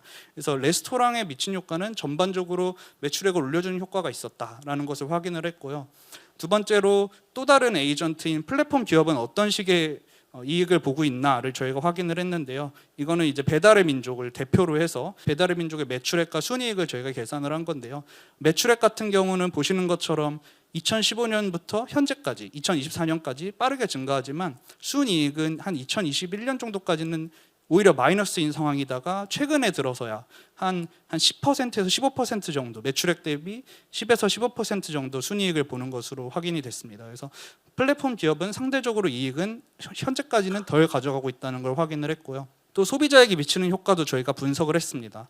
소비자에게 일반적으로 탐색 비용이나 거래 비용을 감소시키고 음식에 대한 접근성을 높여준다고 배달의 민족에서는 되게 소비자한테 좋은 영향을 미친다고 홍보를 많이 하는데요. 실제로 이 효과가 얼마나 되는가를 저희가 계산을 했습니다. 그래서 선행 연구들에서 조사된 대로 수요 함수를 가정하고 이 수요 함수를 추정해서 확인한 결과 소비자 후생은 한 3,900억에서 8,700억 정도 된다라는 것을 저희가 확인을 했습니다. 그래서 경제학 원론에서 배우는 이런 소비 함수를 추정한 거라고 이해해 주시면 되고요. 그래서 핵심 경제 주체인 음식점 그리고 플랫폼 그리고 소비자에게 미친 효과는 저희가 분석을 했는데 이 밖에도 라이더라든지 또는 이 배달 시장 밖에 있는 일반적인 사회에는 어떤 영향을 미치는지 확인하기 위해서 저희가 이륜차 교통사고와 플라스틱 쓰레기에도 집중을 했습니다. 그래서 이런 음식 플랫폼의 긍정적인 효과, 부정적인 효과를 전반적으로 비교한 연구를 저희가 수행을 하고 있고요. 수행을 위해서 또 간단한 경제 모형을 적용을 해서 분석을 했고요. 분석 결과 음식 배달 플랫폼이 100% 증가하면은 결제 건수가 100% 증가하면 교통사고가 13% 증가하는 것을 확인을 했습니다. 근데 여기서 재미있는 점은 교통사고가 발생할 때 배달하는 이륜차 혼자 사고가 나는 게 아니라 이 이륜차가 전혀 배달과 상관없는 도로에 일반적으로 돌아다니는 자동차 또는 보행자와 사고가 난다는 것을 확인을 했고요. 그리고 또 플라스틱 쓰레기도 한 24% 증가하는 것으로 확인을 했습니다. 근데 이렇게 정량적으로 몇 퍼센트 증가시켰다라는 걸 확인하는 것보다 더 중요한 것은 그렇게 했을 때 이게 과연 얼마만큼의 비용을 유발했냐라고 될 수가 있겠는데요. 저희가 이를 확인하기 위해서 비용을 직접 추계하고 또 앞에서 설명드렸던 이 배달 앱이 가져다준 효용과 비교해서 이 전반적인 비용과 효용을 분석을 했습니다. 그래서 앞에서 설명드린 대로 소비자 후생 같은 경우는 한 3,900억에서 8,800억 정도로 추정이 되었고요. 교통사고 비용 같은 경우는 도로교통공단에서 제공하는 다양한 정보들을 연계해서 음식 배달 플랫폼으로부터 발생한 비용이 연간 한 1,850억 원 정도 된다는 것을 추계를 했습니다. 그리고 플라스틱 쓰레기 같은 경우도 한국환경공단과 연계를 해서 계산한 결과 한 200억 정도 되는 것을 확인했습니다. 그리고 이러한 수치는 교통사고 같은 경우 소비자 후생의 최소 20일에서 최대 47%까지 되는 걸 확인을 했고요. 플라스틱 비용 같은 경우는 2%에서 5%까지 되는 것을 확인했습니다. 보시는 것처럼 교통사고 비용이 플라스틱 쓰레기 비용보다 압도적으로 높습니다. 그래서 저희는 다음으로 이 비용을 어떻게 하면 줄일 수 있냐에 좀 더 집중을 해서 연구를 이어가고 있는데요. 이러한 정책적 함의를 제공하기 위해서 먼저 이 배달앱의 교통사고 효과를 시간대별로 분해를 했습니다. 그래서 비식사 시간, 식사 시간 그리고 심야 시간으로 분리를 했고요. 저희가 분석한 결과 비식사 시간에는 결제 건수 1만 건당 0.1건, 그러니까 10만 건당 한 건 정도가 발생을 한 걸 확인을 했고 식사 시간에는 10만 건당 1.6건 그리고 심야 시간에는 10만 건당 2건이 발생하는 것을 확인했습니다. 그리고 더 중요한 점은 일반 교통사고가 아닌 치명상, 그러니까 중상 또는 사망사고는 비식사 시간에는 발생하지 않았고 식사 시간에는 0.01건, 심야 시간에는 0.05건 발생하는 것을 확인을 했습니다. 그래서 보시는 것처럼 당연히 식사 시간에는 많은 사고가 발생을 하는데 주의 깊게 봐야 될 것은 심야 시간에 더 큰 사고가 발생하고 있고 발생하는 사고가 대부분 치명상이다라는 것을 발견을 했습니다. 그래서 이러한 이유로는 심야 시간에 오토바이가 아무래도 빈 도로에서 빨리 달리다 보니까 발생하는 것을 저희가 확인을 했고요. 정책적 함의를 제공하기 위해서 각 식사 시간별로 후생과 비용을 분해를 했습니다. 분해를 해서 확인한 결과 심야 시간에 효용 대비 비용이 가장 컸고요. 그리고 심지어 특정한 시나리오에서는 오히려 비용이 효용을 압도하는 그런 상황도 발생을 했습니다. 그래서 이를 통해서 심야 시간의 배달료 조정이나 다양한 정책 등을 통해서 이 사고 비용 노력이 반드시 필요하다는 점을 저희가 제시를 했고요. 다음으로는 최근 정부의 가장 화두 있는 정책 중 하나가 플랫폼 간 경쟁입니다. 그래서 정부의 목적은 플랫폼 간 경쟁을 확대시키는 데 있습니다. 플랫폼이 독점을 하게 되면 소비자한테 피해를 준다라는 어떤 그런 인식 때문에 이런 정책들이 도입이 되고 있는데요. 저희가 집중한 것은 오히려 플랫폼 간의 경쟁을 붙였을 때 라이더들에게 더 빠른 배달을 압력을 가하게 되고 이런 압력이 더 큰 비용을 초래할 수 있다. 다시 말하면 플랫폼 간 경쟁이 예상과는 다르게 또 다른 더 큰 비용을 유발할 수 있다는 점에 주목을 했습니다.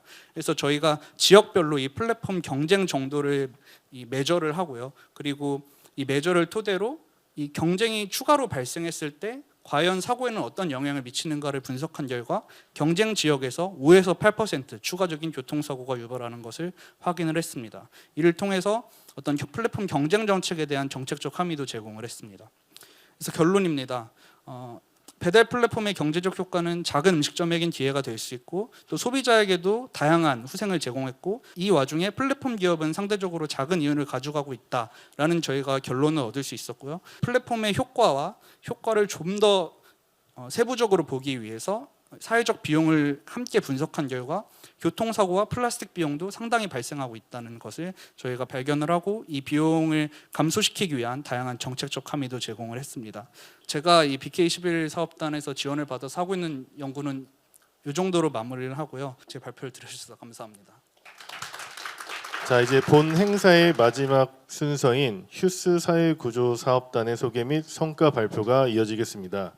이번 순서 역시 두 분께서 수고해 주시겠습니다. 먼저 휴스 사회구조사업단 조재희 부단장님께서 휴스 사회구조사업단 사업추진 비전과 체계, 공동체 혁신과 양성을 위한 로드맵을 주제로 발표해 주시고 이어 진소영 교수님께서 1, 2차년도 사업 추진 내용 및 달성 성과에 대해 발표해 주시겠습니다.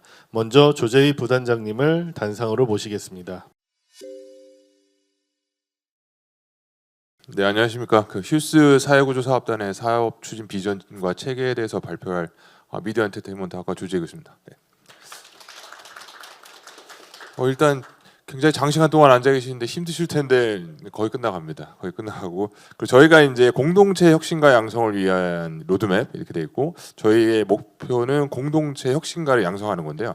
그 공동체 관련돼서 지금 그 공동체 붕괴 얘기도 많이 나오고 있고 그리고 이게 약간 사담이 될 수는 있는데 제가 어제까지 출장을 다녀왔었는데 출장 중에 굉장히 좀 흥미로운 얘기를 하나 들은 게 있었습니다. 이게 뭐냐면은 요즘 이제 어린아이들 같은 경우는 저희들은 어릴 때 우리 엄마 혹은 우리 아빠라는 말을 많이 썼는데 최근에는 내 엄마 내 오빠라는 말을 많이 쓴대요. 그래서 그게 어떻게 보면 그게 모든 걸 이렇게 뭐 반영하는 건 아니겠지만 어느 정도 우리의 이 사회 자체가 좀 집단이라든가 이런 것보다는 개인화되는 이런 부분들이 좀 커지고 있지 않나 이런 생각이 들었고 그런 측면에 있어서 저희가 추진하고 있는 거는 공동체를 회복시키는데 리더가 될 수 있는 이런 이 리더의 양성이죠. 리더십을 키우고 그래서 결국 어떻게 보면은 지금 붕괴되고 있는 공동체를 어떻게든 회복을 시킬 수 있을까 이런 부분에 대해서 초점을 두었습니다.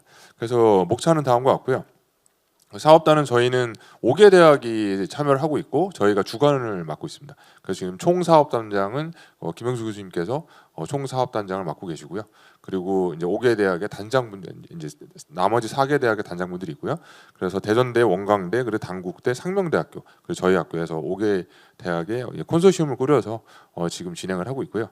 그리고 한 가지 더 말씀드리고 싶은 거는 이게 용어 통일을 좀 해야 될 것 같습니다. 이게 이 휴스라고 이렇게 발음을 해주시면 감사드리겠습니다. 이게 좀 헷갈릴 수가 있어요. 이게 하다 보면 허스라고 할 수도 있고, 혹은 뭐 애매하니까 HUS 이러기도 하는데 휴스로 이렇게 통일을 해주시면 좋을 것 같습니다.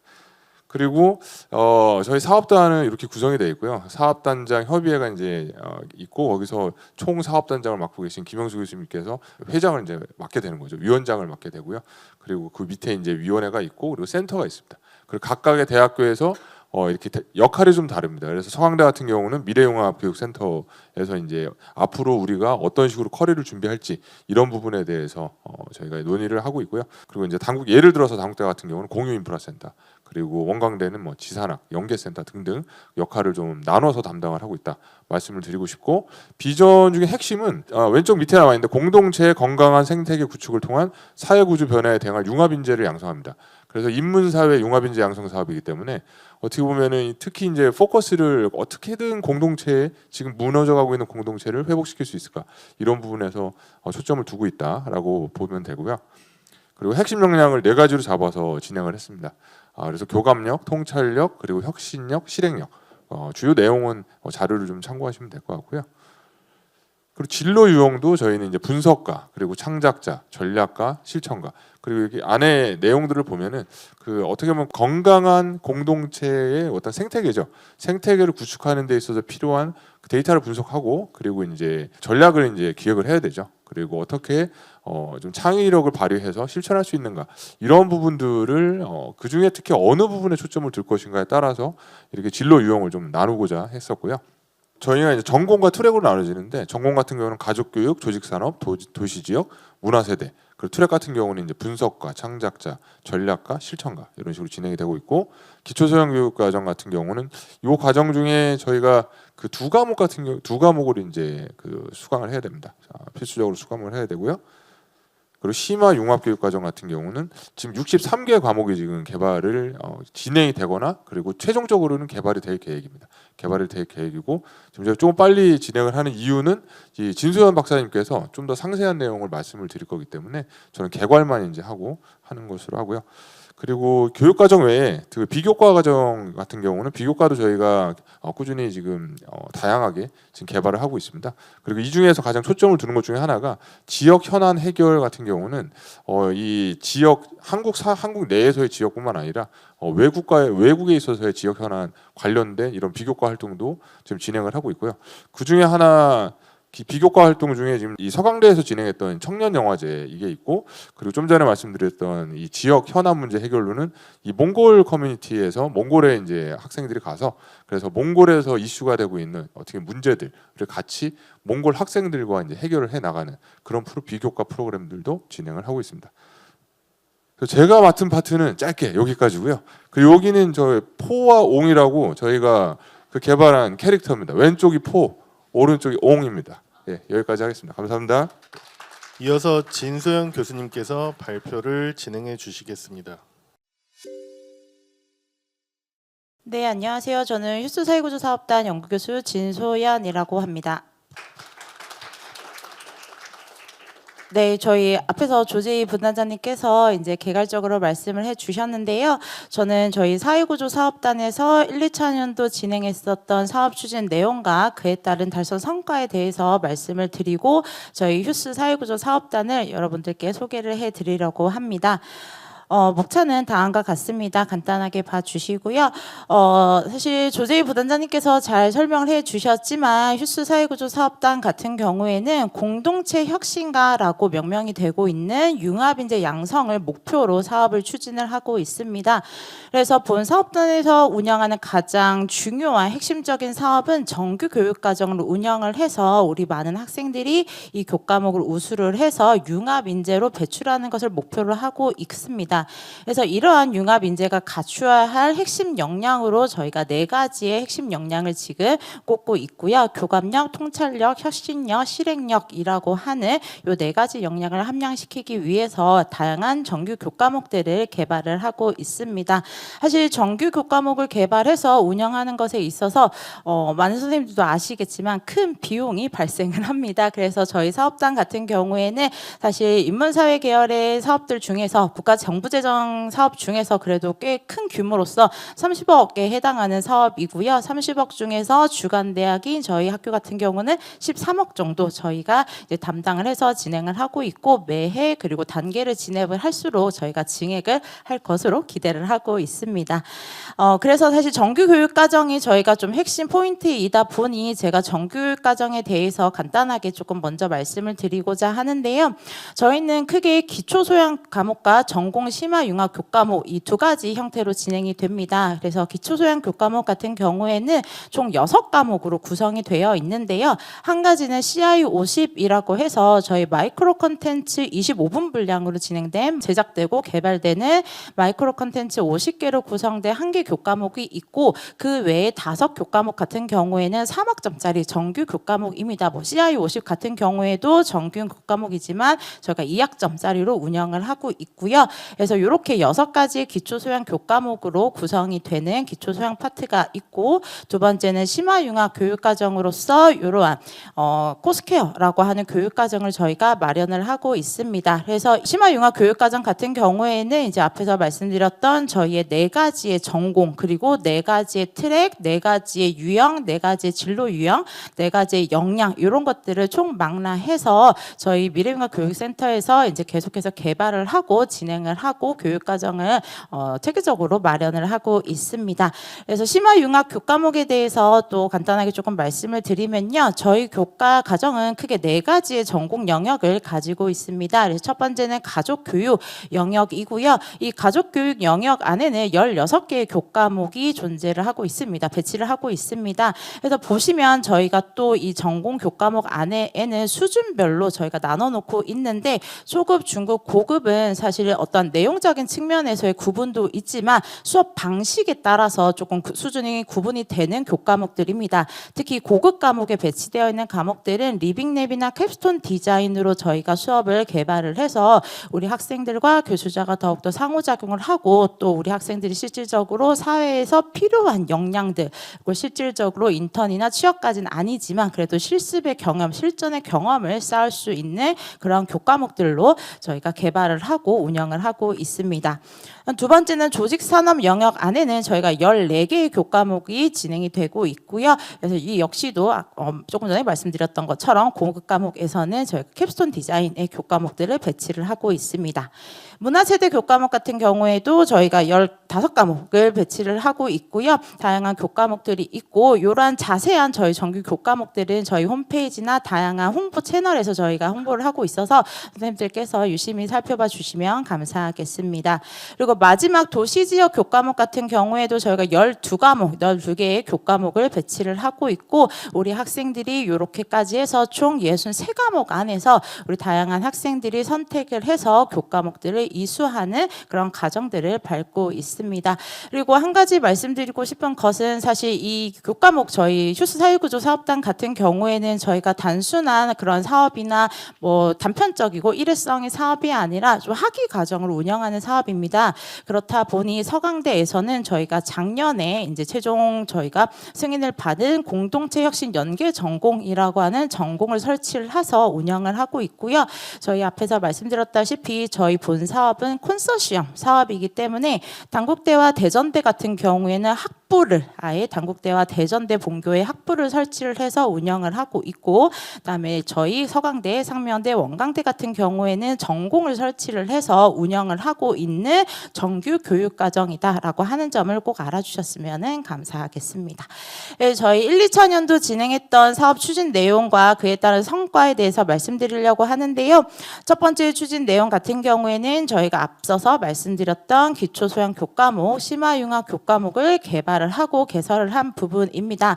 저희 사업의 핵심이 정규 교육 과정을 잘 원만하게 그리고 성공적으로 진행하는 것을 목표로 하고 있기 때문에 예산에서 가장 큰 많은 부분을 차지하는 부분은 사실 교과목 개발이고요. 우리 학생들에게 질 좋은 교과목을 개발을 해서 제공을 하고 그만한 학생들이 다양한 그런 역량을 함양하는 것을 목표로 하고 있습니다.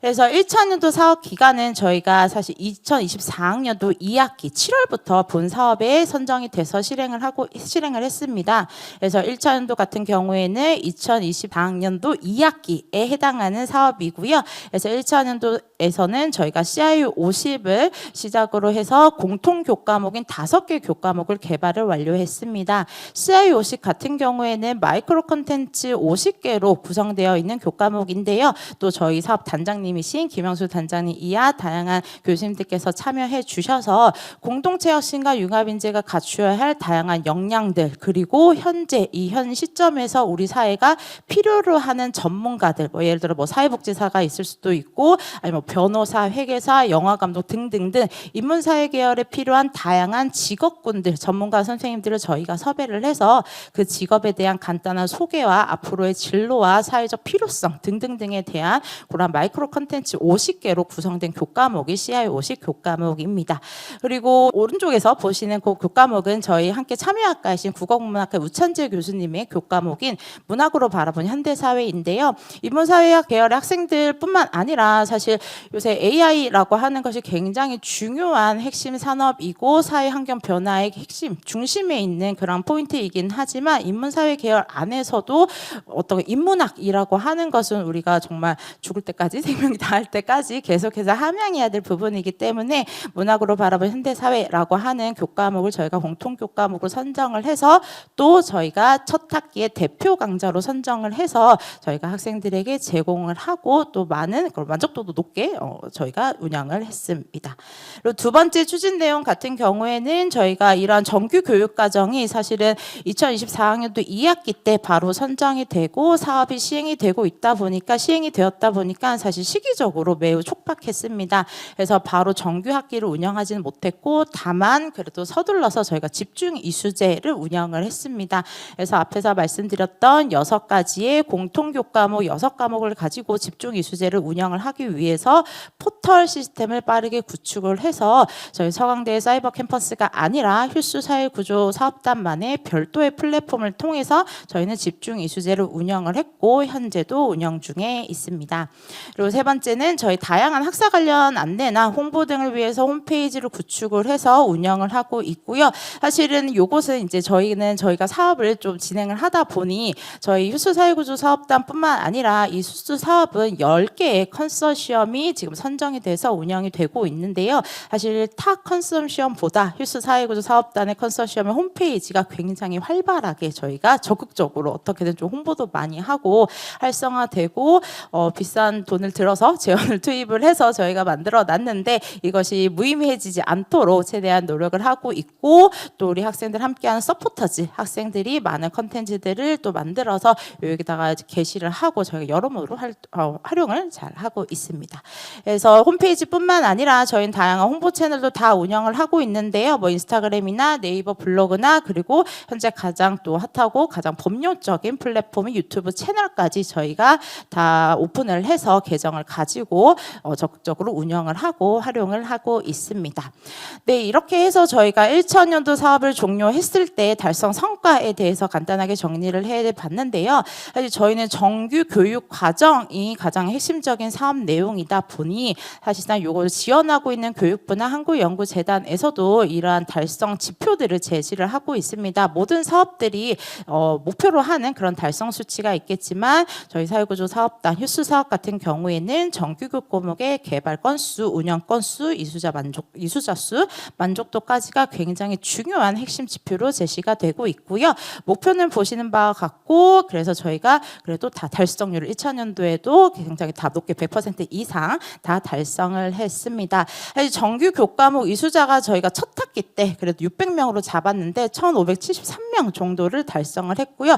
사실 제가 아까 살짝 저도 사실 졸음이 와서 사실 CU12에 대한 플랫폼도 저희가 다음 학기 때부터 지금 준비를 하고 있어서 개정이 있다 보니 제가 사실 몰래 살짝 들어가 봤어요. 그랬더니 CU12 같은 경우에는 첫 학기 때 17과목을 오픈을 했고 1,409명의 우리 학생들이 이제 들어와서 CU12가 또 성공리에 완수를 했더라고요. 그래서 저희도 어떻게 보면 그 CU12도 컨소시엄 사업이다 보니까 저희가 계속해서 저희도 서로 이제 CU12에 또 본받을 점이 있으면 또 본받고 서로 협력을 하면서 잘 지나면 좋겠다라는 생각을 살짝 해봤고요. 그다음에 1차년도 사업 기간 중에 진행했던 저희 비교과 프로그램도 있었습니다. 시간이 좀 촉박하긴 했지만 그래도 저희 한 학기 동안 19건의 비교과를 진행을 했고 해당 비교과 프로그램에 참여했던 수는 총 950명 정도로 참여를 했습니다. 네, 그리고 이제 2차년도 관련해서 사업 추진 내용에 대해서도 조금 말씀을 드리면요. 저희 계속 얘기를 반복적으로 해드리지만 저희는 정규 교육 과정을 운영하는 것이 가장 중요하고 핵심적인 사업이기 때문에 이 기초소양 심화영역 교과목 개발을 지속적으로 진행을 하고 있습니다. 그래서 앞에서 사례로 지금 제가 보여드리는 것은 저희 참여하게 하고 계시는 이제 신문방송학 김수영 교수님 그리고 글로벌 한국학과 장대혁 교수님의 그 수업하면 사례이고요. 그래도 제가 이제 아무래도 저희는 교육과정을 운영을 하는 것이 핵심 포인트이다 보니 여러 버전의 교과목 개발 컨텐츠들을 많이 살펴봤습니다. 근데 이제 저희 팔은 안으로 굽는다고 하다 보니 저희 교과목들이 그래도 꽤 질적으로 높게 우수한 수준으로 개발이 돼서 학생들한테 제공이 될 수 있도록 계속해서 노력을 하고 있지만 그래도 좀 어느 정도 수준 높게 계속해서 개발을 하고 진행을 하고 있고요. 그다음에 2000년도 같은 경우에 중요한 또 저희 추진 내용 중에 하나가 컨소시엄 간에 진행되는 공동교육과정 운영했다라고 하는 점입니다. 사실 저희가 1차년도에 본 사회구조 사업단의 목표는 컨소시엄 안에서 저희 사회구조 컨소시엄 안에서 함께하는 5개 참여 대학 간 공유를 조금 공유와 협력을 목표로 했다라고 하면 2000년도에는 컨소시엄 간 저희가 아닌 휴스 사회구조 사업단이 아닌 그리고 선생님들도 아시겠지만 저희 서강대에는 포용사회라고 하는 휴스 사업단이 하나 더 있습니다. 그런 것처럼 타 컨소시엄과의 공동교육과정 운영을 2000년도에서는 조금 목표로 했고 그래서 사회구조 사업단 같은 경우에는 글로벌 문화, 글로벌 공생이라고 하는 컨소시엄과 MOU를 체결을 해서 2025-2학기 때 성공적으로 저희가 교육과정을 공동으로 운영을 완료를 했습니다. 그리고 세 번째는 저희가 포털 시스템은 계속해서 이 전산 시스템이라고 하는 것은 매 학기 그리고 매 시점에 따라서 업데이트 돼야 되는 그러한 기능들이 있습니다. 그래서 이 포털 고도화를 통해서 계속해서 저희가 서강대 본교랑 본교의 전산 시스템이나 저희 휴스 사회구조 사업단의 포털과 안정적으로 연동이 될 수 있어서 업무의 약간 공백이나 업무의 누락이나 업무의 실수를 좀 방지하기 위해서 계속해서 고도화 작업을 진행을 했고 그래서 저희가 지금은 수강 신청이나 아니면 학점이나 이러한 부분들 중요한 우리 학생들한테 예민하게 가져가는 그런 부분들은 연동이 완료가 되어서 저희 포털을 통해서 우리 학생들이 수강 신청을 하고 성적을 입력을 받아 성적 확인을 하지만 이 데이터가 세인트로 바로 연동이 돼서 우리 학생들의 세인트 데이터에도 바로 노출이 되는 그러한 시스템을 고도화를 완료를 했습니다. 그래서 아까 말씀드린 1차년도 22-2학기 이후에는 2025년 1학기 2025년 2학기 모두 다 정규 학기로 운영을 완료를 했고요. 저희 이제 2026-1학기에 정규 학기도 앞두고 있습니다. 그리고 저희 네 번째는 저희 정규 교과목의 대내외 확산도 진행을 했습니다. 사실 교육 콘텐츠를 개발을 해서 이 컨소시엄 안에 있는 학생들을 위해서 교육 교과목을 운영하는 것도 중요하지만 저희가 이렇게 많은 예산을 투입하고 많은 노력과 수고를 기울여서 제작한 이러한 콘텐츠들이 저희 내부적으로만 사용되는 것이 아니라 널리 확산을 해서 일반 학습자 아니면 타 대학교 우리 학생들에게 이러한 조금 기획을 제공하고 그러한 것들을 학습권을 좀 강화하고자 대내외 확산도 2000년도에 진행을 했는데요. 예를 들어서 서강 OCW를 통해서 일단은 저희 휴스 교과목을 수강 신청한 학생들뿐만 아니라 서강대학교 학생들 모든 학생들이 접근을 해서 OCW 플랫폼을 통해서 정규 교육과정을 들을 수 있도록 원하면 언제든지 원하면 들을 수 있도록 확산을 했고요. 또 한 가지는 일반 학습자를 위해서 저희가 지금 운영하고 있는 유튜브 채널에 저희 공통교과를 비롯한 6개의 지금 교과목들을 업로드를 완료를 했습니다. 그래서 저희의 유튜브 채널에 들어가시면 이러한 교육과정의 전편이 13주차에 걸친 전편이 지금 올라와 있고 시청을 하실 수가 있습니다. 그래서 2차년도 사업도 종료를 했을 때 저희 정규 교과목에 대한 개발, 운영, 이수자 만족도 수는 이렇게 확인되는 것과 같이 달성률을 거의 100% 거의, 그리고 이수자 수 같은 경우에 400%가 넘게 달성을 했습니다. 그래서 이수자 같은 경우는 6,353명이 우리 학생들이 이수를 해서 휴스 사회구조 사업단의 정규 교과목들을 다양하게 이수를 했고, 그래서 공동체 혁신가가 갖추어야 할 다양한 역량들, 4가지의 역량들을 계속해서 함양하고 있구나라고 하는 것을 확인을 할 수가 있었습니다. 그리고 여기서 보신 정규 교과목 만족도 같은 경우에는 일반적으로 우리 학생들이 하는 교수자 강의 평가도 포함이 되지만, 저희가 한 가지 독자적으로 개발을 한 것은 앞에서 말씀드린 4가지의 핵심 역량을 얼마나 향상시켰는지에 대한 그러한 강의 평가도 저희가 함께 만족도 파트에서 진행을 하고 있습니다. 그래서 그 4와의 역량까지 다 합산을 했을 때 만족도가 4.40으로 나와서 5점 만점 중에 4.40의 만점이 나와서 우리 학생들이 다양한 역량들을 강화하면서 교육과정들을 잘 이수를 하고 있구나라고 판단을 할 수가 있었습니다. 그리고 또 앞서 말씀드렸던 타 컨소시엄 간 공유과목 이수자 수도 저희가 488명으로 집계가 되어서 글로벌 문화, 글로벌 공생, 다양한 컨소시엄의 학생들이 우리 사회구조 사업단의 수업도 듣고, 또 사회구조 학생들이 다른 컨소시엄에 가서 다양한 교과목들도 이수를 하면서 학습권을 보장하고 강화하고 있구나라고 하는 것을 파악을 할 수가 있었습니다. 그리고 마지막으로는 마이크로 전공 이수자라고 하는 융합 인재 배출수인데요. 사실 저희는 이제 약간 정량적으로 목표를 하는 것은 공동체 혁신가 5,000명이라고 하는 융합 인재를 달성하는 것을 목표를 하고 있습니다. 이때 말하는 사실 5,000명은 이 마이크로 디그리 이수자, 마이크로 전공 이수자를 의미를 합니다.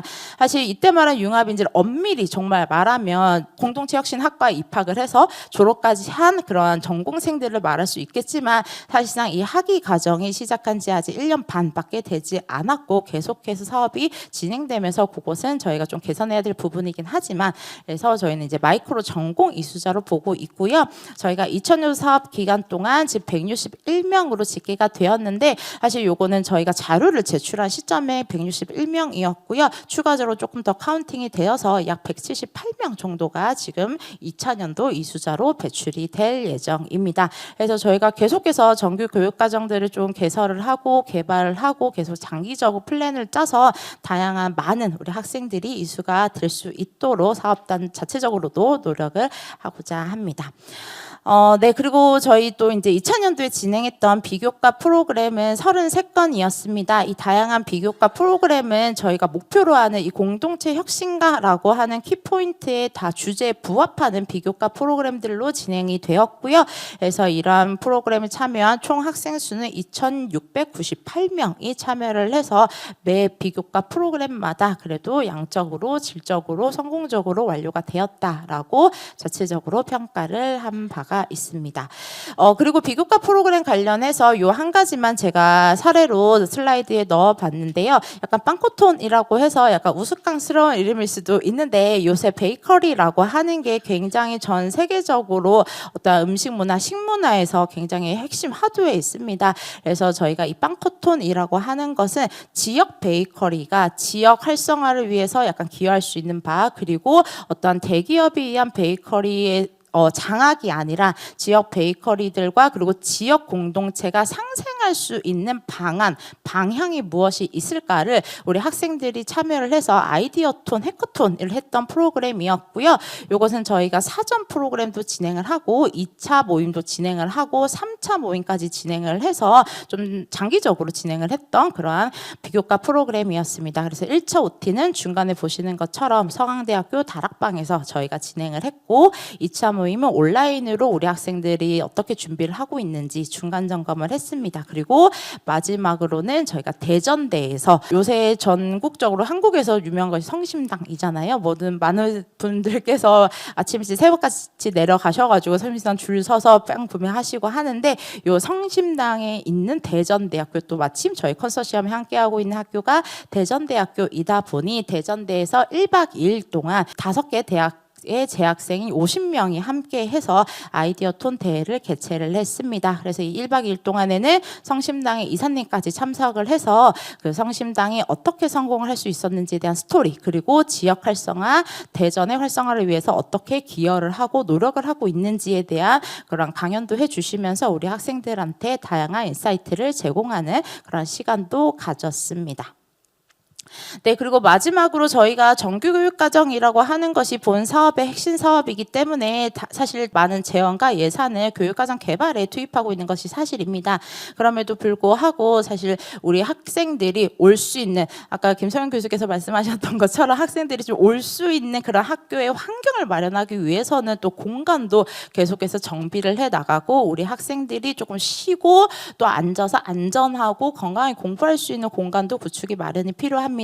그래서 휴스 사회구조 사업단에서도 다양한 스튜디오나 우리 학생들이 학습할 수 있는 다양한 공간들 구축을 하기 위해서 노력을 하고 있고요. 그래서 1차년도, 2차년도에 스튜디오나 첨단 강의실 구축을 저희 이제 재원으로 투입을 해서 완비를 했고요. 그다음에 올해 같은 경우에는 지금 약간 중앙에 있지만 약간 그리고 성광의 시그니처 공간이긴 하지만 약간 무용지물이 된 엠마오관을 저희가 조금 핵심 사업으로 해서 우리 학생 편의 시설로 좀 탈바꿈해서 우리 학생들이 서강대로 와서 공부도 하고 다양한 그런 것들을 상호작용할 수 있는 그런 공간으로 업데이트를 하기 위해서 많은 노력을 하고 있습니다. 네, 제가 준비한 내용은 여기까지이고요. 우리 휴스 사회구조 사업단이 사실상 여러 가지 노력을 하고 있습니다. 여러 가지 노력을 하고 있고 학생들의 그러한 성장, 그리고 학생들에게 함량해야 할 다양한 사회적 역량들을 강화하기 위해서 노력을 하고 있는데요. 여기 참석하신 선생님들께서도 계속해서 저희 사회구조 사업단 많은 관심 가져주시고, 또 혹시 필요한 그런 사항들이 있으면 저희한테 아이디어를 제공해 주시면 저희가 계속해서 노력해서 서강대뿐만 아니라 이 지역사회, 국가까지 발전할 수 있는데 기여를 하도록 하겠습니다. 들어주셔서 감사합니다. 네, 공동체 혁신과 융합인재 양성을 위해 힘써주시는 조재희 부단장님과 진서윤 교수님께 깊은 감사의 말씀을 드립니다. 다시 한번 큰 박수 부탁드리겠습니다. 네, 이상으로 2025학년도 서강대학교 정부 재정지원사업 성과공유회 이노베이션 투게더 4대 혁신사업 성과포럼을 마치도록 하겠습니다. 오늘 행사에 참석한 직원분들은 사내 직무교육 1회 이수 인정이 될 예정입니다. 또한 이번 행사와 관련하여 만족도 조사를 문자로 발송드릴 예정이오니 반드시 만족도 조사에 참여해 주시기를 부탁드립니다. 긴 시간 동안 끝까지 경청해 주시고 대학 발전을 위한 소중한 의견을 나눠주신 내외 기윈 여러분과 교내 구성원 여러분께 다시 한번 감사의 말씀을 드립니다. 이것으로 성과 공유회를 마치도록 하겠습니다. 고생하셨습니다.